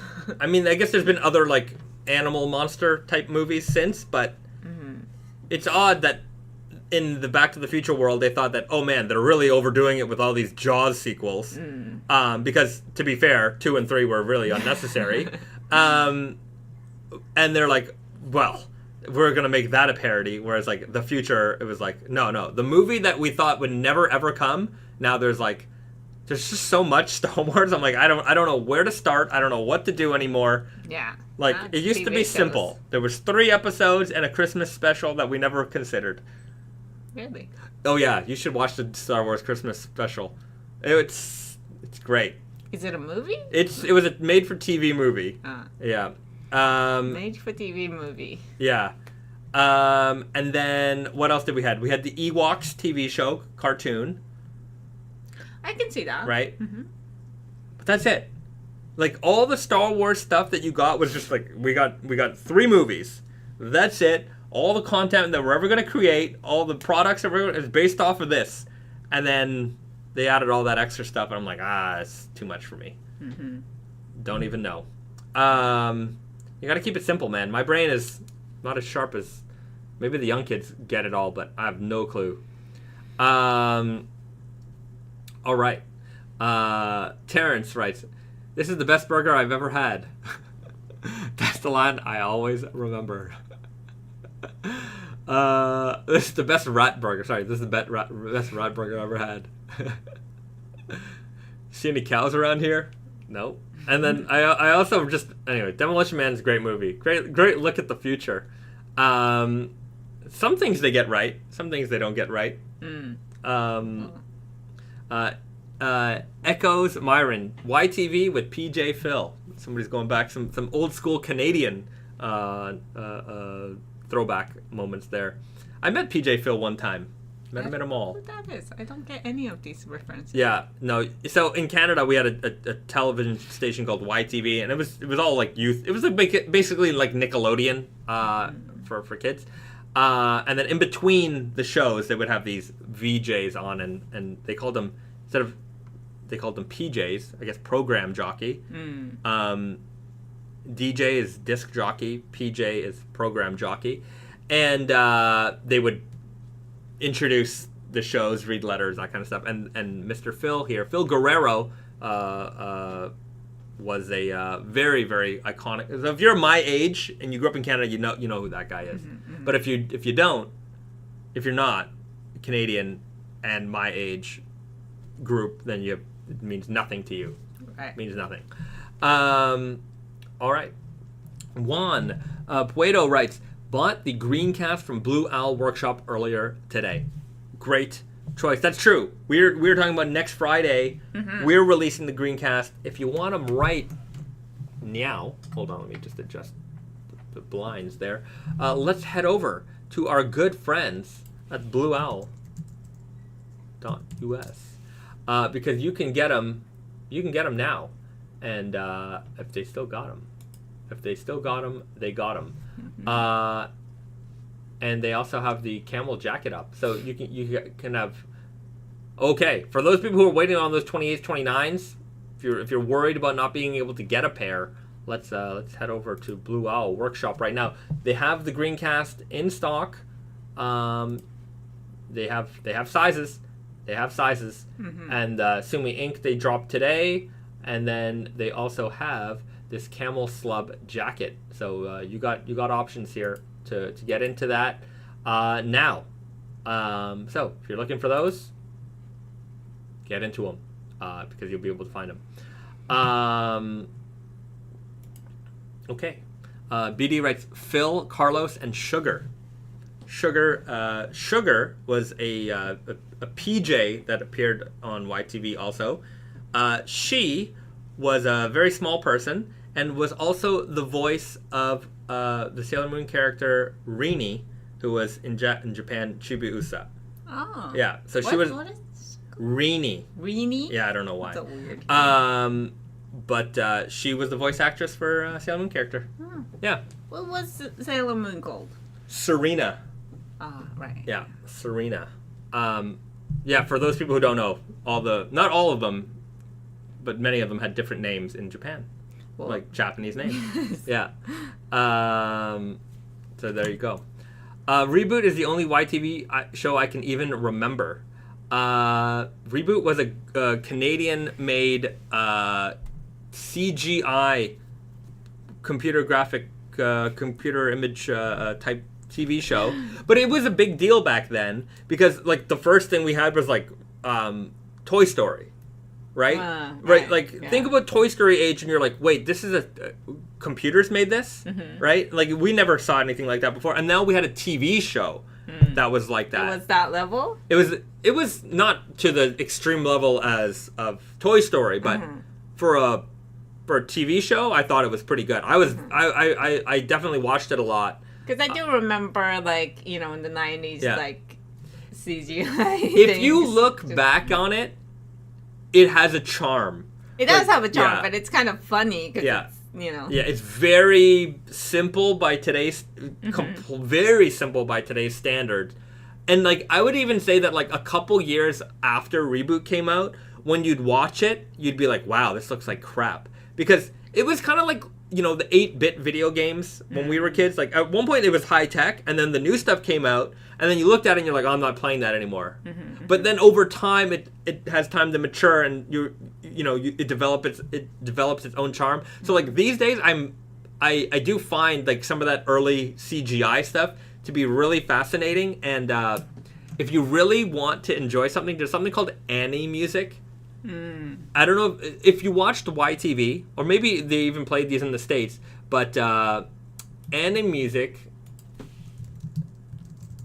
was a CGI they did these CGI kind of music video type things, and these are pretty fascinating. I remember on YTV, like, in between shows, sometimes they would play these vignettes, but look this up on YouTube, because I think they're all on YouTube now, but you might remember these things. So they'd have, like, these crazy weird, like, you know, computer generated type instruments, and the music would play along to, like, the beats that would be produced by these things. This one had, like, all these balls dropping on, like, these xylophone type things. Yeah. And you know, graphically, you know, maybe it's a little crude by today's standard, but it's still impressive. But it's impressive. Like, was it for the 90s? This was probably like 95. That's insanely impressive for 90s. So, yeah.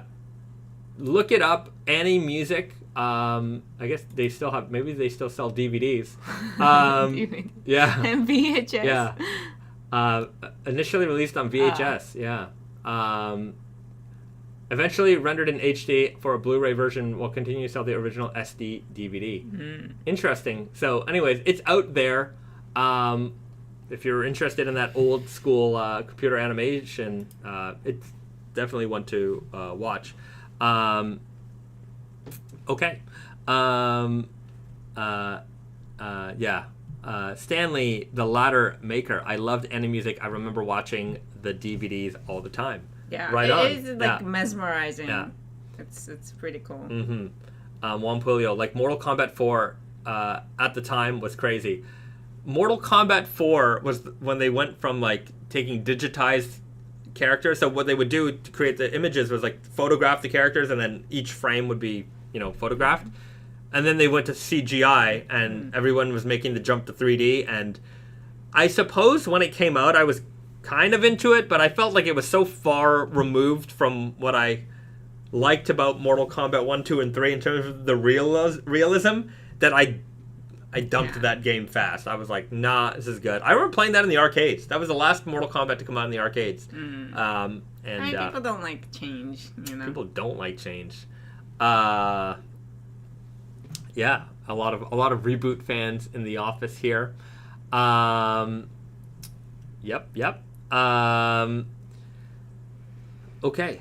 I love the nostalgia trip that we're going on, everybody. It's very fun. It makes my old self feel young again, remembering all these old things.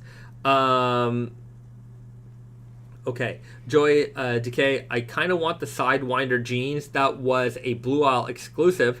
15.5 ounce on sale. I love 15 ounce, and though I'm waiting on my turmeric dye jeans, I want the Pagoda dyed with that 15 ounce feel. Yeah, you're waiting on your turmeric. You want the Pagoda. They're very similar. Right? I don't know if you need to have, like, if you want them all, you can get them all. But, you know, I think they're kind of similar. You may not need to have both of those. That's definitely a want thing. There is going to be that's another thing that we talked about, like releases that don't have a release date yet, is the Pagoda dye. Right. That'll probably come out a little bit later in the year. There is going to be a restock of the Turmeric, though. So on the website, I think there's like 2 or 3 pairs of Easy Guy left on the website. They're on sale. So grab them if you can, because when the restock comes in, they're gonna go back to regular price on those. So if those Easy Guys that are on the website are your size, and you've been eyeing them, you probably want to get them sooner than later, because when the restock comes, they will be back to the regular price. I think I was clearing those out, because I like to clear out before we get a new batch, and I'm pretty sure we'll clear them out before the new batch arrives. But yeah. Venomous Teddy, MK4 was awful. MK4 was not the best Mortal Kombat. It's true. The latest Mortal Kombat looks incredible, just past Uncanny Valley realism. The new Mortal Kombat does look great, but like Street Fighter 6, I don't have the time to invest in a fighting game.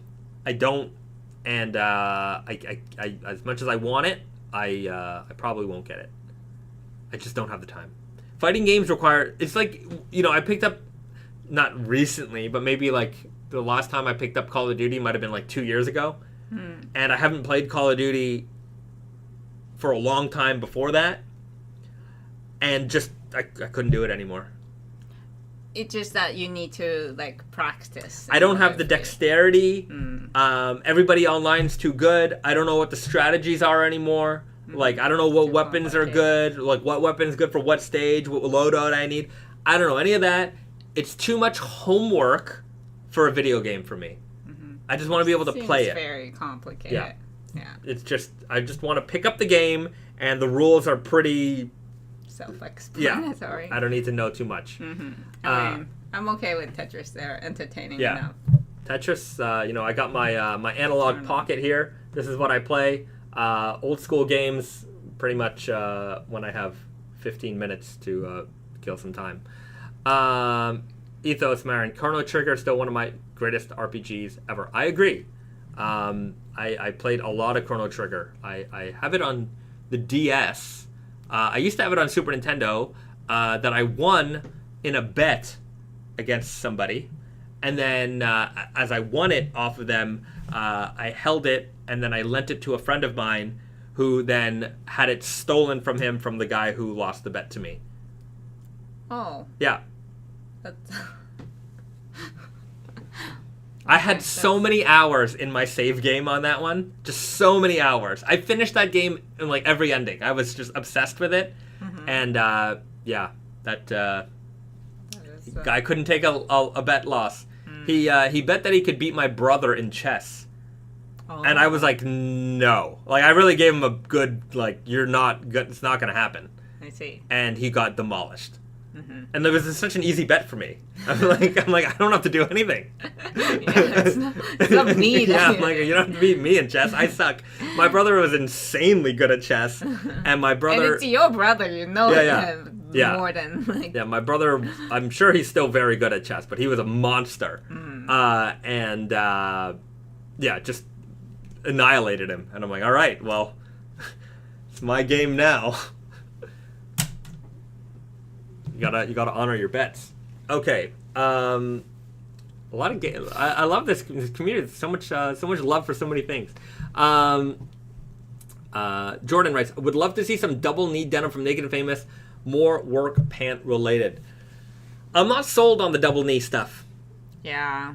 I think even that trend is probably gonna sway away soon. It's just, it doesn't, like, if we do it, it doesn't seem like it came from our, like a genuine soul. Yeah. Right. The Raven writes, what's double knees? It's basically like another piece of denim on the front of the lap of your jeans.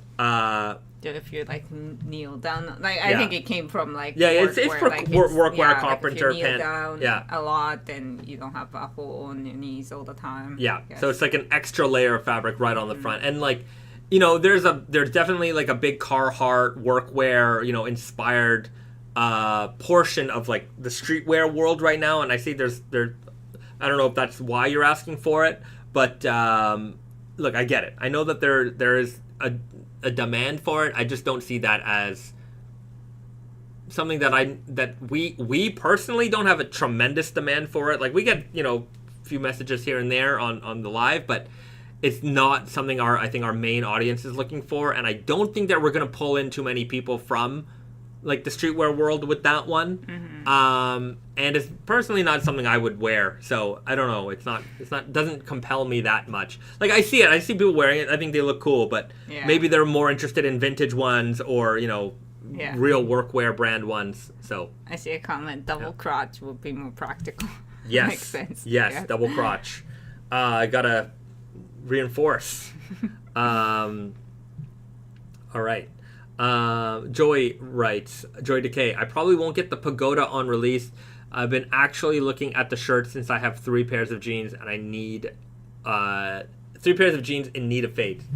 Fade your jeans. Yeah, a lot of great shirts on sale. We have got a lot of promotions on shirts as well. If you like the new stuff, this is a corduroy shirt. This is a very handsome shirt. It'll last you a long time. You get a lot of wear out of this. So yeah, we've and the new flannels that have come out are really nice. Let's go back to Tate and Yoko and see what we got. I can point you out a couple of really fun shirts. So we've got Tate and Yoko Fall Winter 23. Let's check out the easy shirts. That's what I'm wearing right now. These tweedy cotton brushed are so amazing. Nice. The price is up there. Heavyweight. They're pricey. They're heavyweight. They're beautiful. You will get a lot of wear out of these. I promise you. You'll be happy with them. Super classic. The 4.5 ounce chambray. I've worn this a lot. You can wear this in the spring, summer. You can wear it in the fall, winter. It drives me nuts because it's not chambray.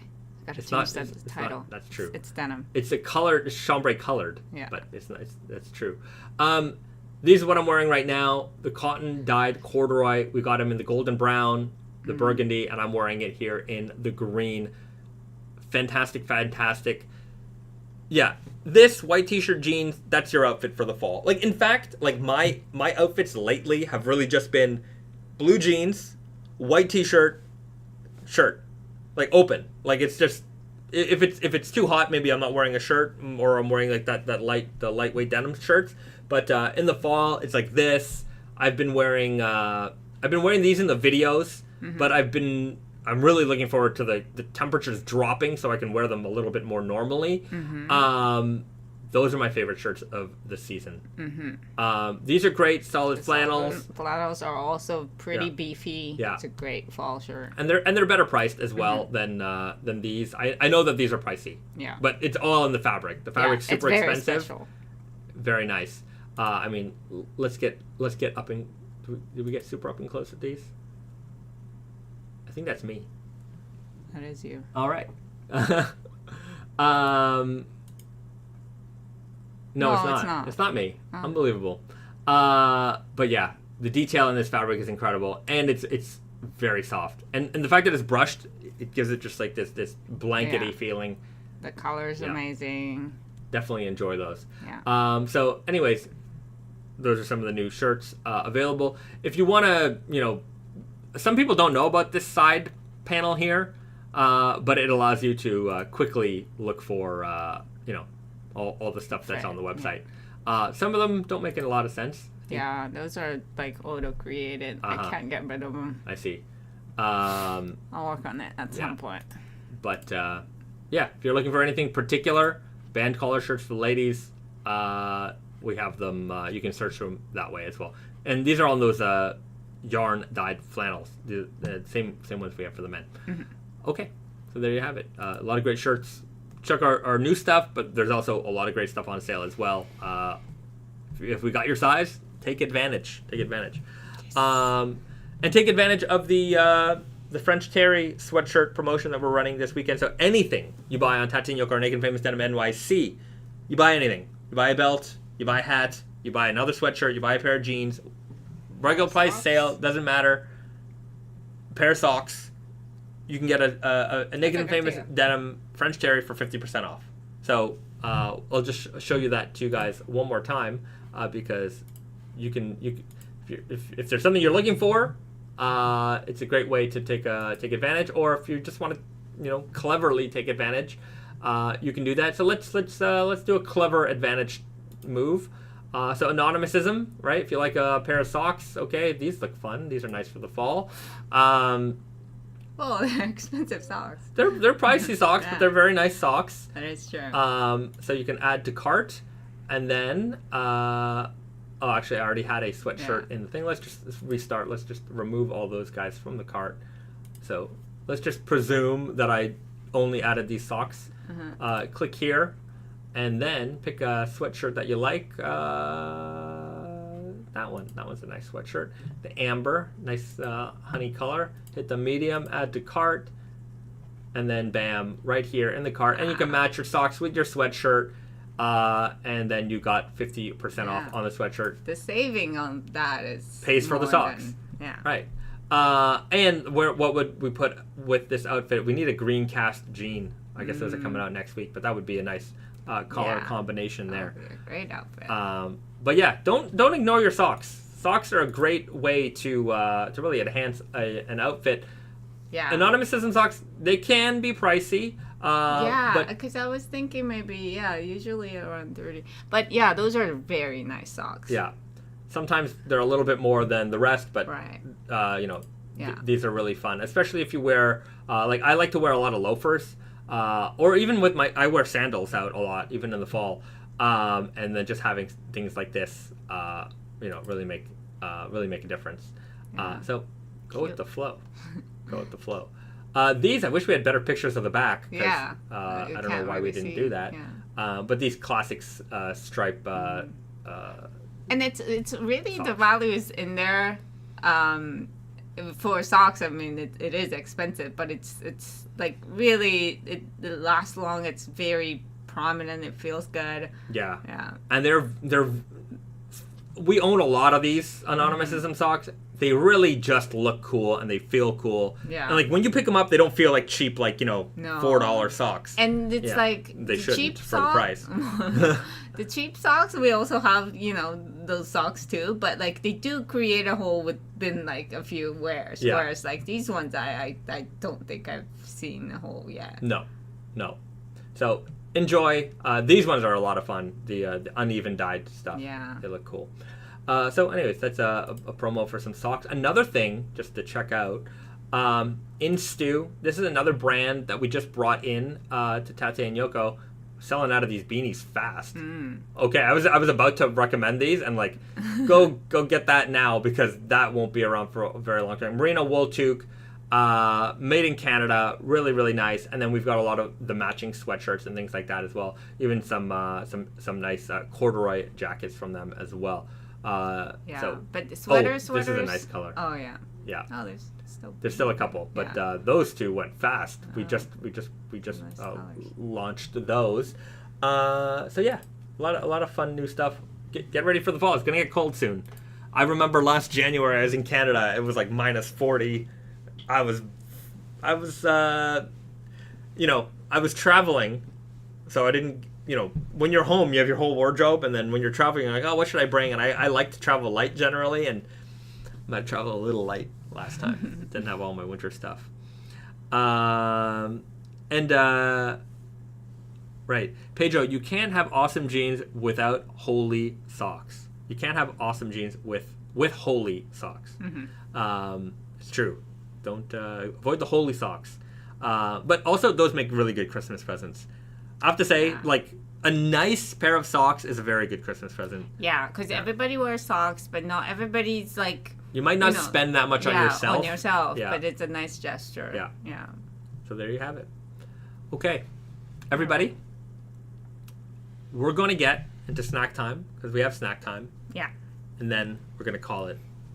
Yeah. A day. It's not an extreme snack, but it seems good. It's a fun one. Seems delicious. So it's they call it fried potato. It's potato chips, chips, but they use like Japanese ingredients, and they're just the very it's like a premium high quality potato chip. And this one is Kyoto Yuzu Shichimi flavor. So Yuzu Shichimi is yuzu is the citrus that is has a very distinctive flavor, and it's in everything. It's very popular. In Japan, it's very popular. In the West, I find sometimes you'll see it in fancy gourmet restaurants, and they're like, oh, we used yuzu. Yeah, right. But yuzu is distinctively from Japan. So very Japanesey, and shichimi is like a peppery little like a spice. So I don't think it will be spicy. I think it will be delicious. We don't get a lot of citrus chips in the West. I'll tell you that much. So this is quite a unique taste for a potato chip, I would say. Yeah. Maybe.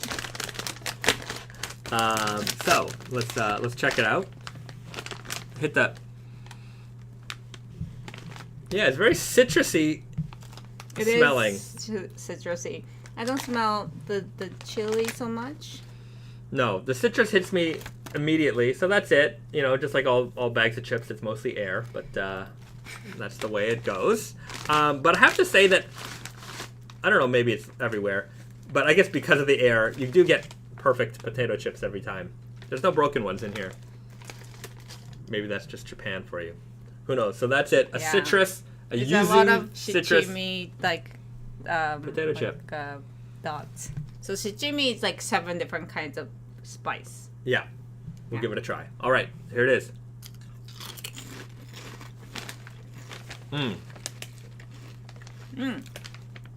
I don't taste the citrus. I taste the spice. I taste this citrus, but it doesn't. It's like the if spice somebody sticks tells around. me it's lemon, I would be like, okay. Yeah. It doesn't have the distinctive yuzu taste. It's more like a general citrus acidness. Yeah, no, they're pretty good. It is very good. It's not offensive. I think anybody would like them. Yeah, they're very light. The pepperiness of the shichimi is welcome. I'm not offended by it. It's not hot. This is very mild.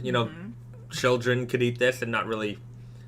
I don't think they'd be offended by it. It's not like Chinese numbing spice that Yeah, I don't like that. I don't like that. That stuff just sticks around and doesn't taste good. BD writes, I'm gonna go with a 6.3 rating. Sub rating, would not wreck a kid. No, I'm gonna give this a. It's pretty good. It's delicious. I'm gonna give it a solid 7. So, I was just thinking we don't have. They don't have in North America a lot of citrus potato chips, but they do have vinegar. I think it's kind of an equivalent. The sour. Yeah. Yeah, but I don't taste. There's no sourness to this, really. I find. I find have a little bit of acidity, a little bit of. But not like a salt and vinegar chip. Not strong. That's like tart. That. Yeah. I give it a 7 because taste is good. If I saw it, I would get it. It would be on the I'd give that a try, right? I'd try it again. So yeah, that's where. But it's not. It wouldn't be my first choice. Right?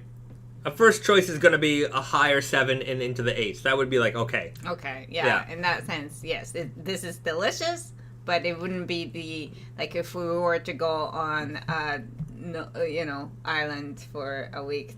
Yeah, this probably isn't coming. No. But if we were to go on a train ride for 3 hours, and you're okay, let's grab a couple little bags of chips. maybe I would grab this in addition to some other ones.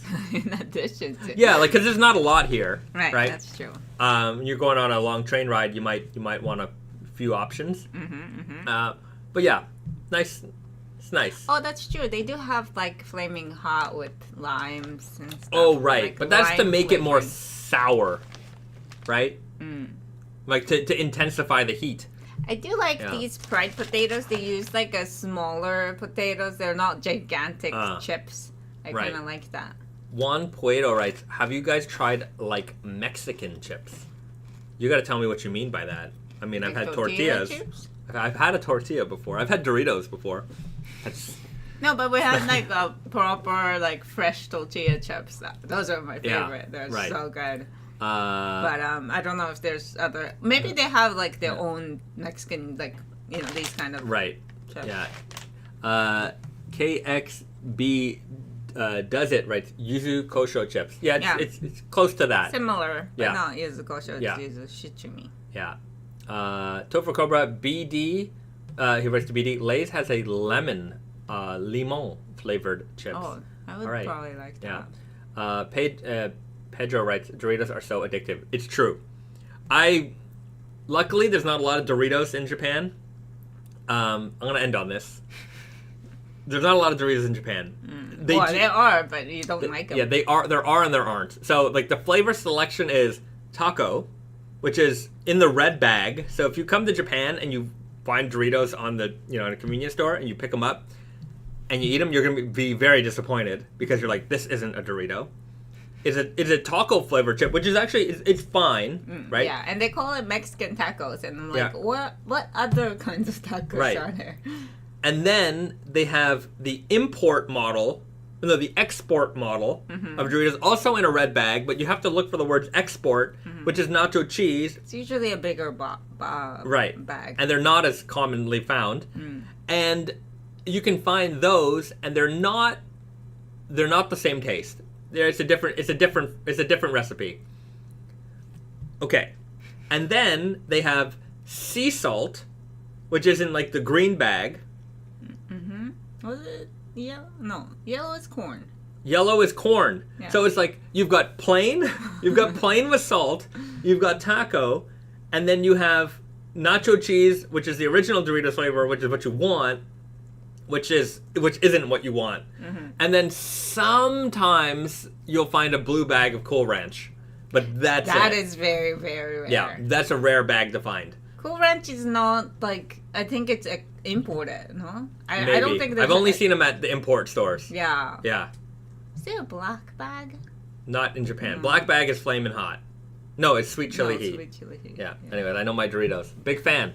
But thankfully, given like the amount of weight and stuff that I've gained and up and down in the last couple of years, the fact that Doritos weren't really available to me has probably helped me maintain a weight that is within reason. Because I used to down Doritos bags like crazy. They do have addictive. Like, I don't crave Doritos so much. Like, it's not my favorite chips. Yeah. But if it's there open, yeah. I don't particularly think that this is the best chips ever. But I just can't stop eating it. Yeah. They have something in there. So there you go, everybody. Raw denim, cartoons, potential collaborations, all the new stuff coming out this week, Doritos talk, everything you could want in a raw denim live stream. Covered it all. We covered it all. I think we did a good job, everybody. Just, that's it. We're going to leave it there. Everybody, thanks so much for tuning in to this week's live stream. Just a reminder, if you want some new strong guy options, in the comment section of the video, let us know what you're looking for, and I'll take that into consideration. If you want to see more of me and Risa, we're doing a Wonder Looper live stream tomorrow, so follow us on there, and we're going to talk about that. We have new Wonder Looper drops coming to Tate and Yoko very, very soon, but we're going to be talking about the new season, and that's it. Yeah, have a good weekend, everybody. Have a good weekend. Have a good night. Do something nice for yourself. And most importantly, do something nice for somebody else. We'll see you guys next week. Same time, same channel. Naked Famous Denim Raw Denim live stream, 7 p.m. Eastern, right here, Friday, every week. We'll see you there. All right, and don't forget to like before you leave. Before you leave. We're almost at 100, so hit the like before you go. All right. We'll see you guys very soon. All right. Bye, everyone. Bye, guys. Oh, wait. There we go.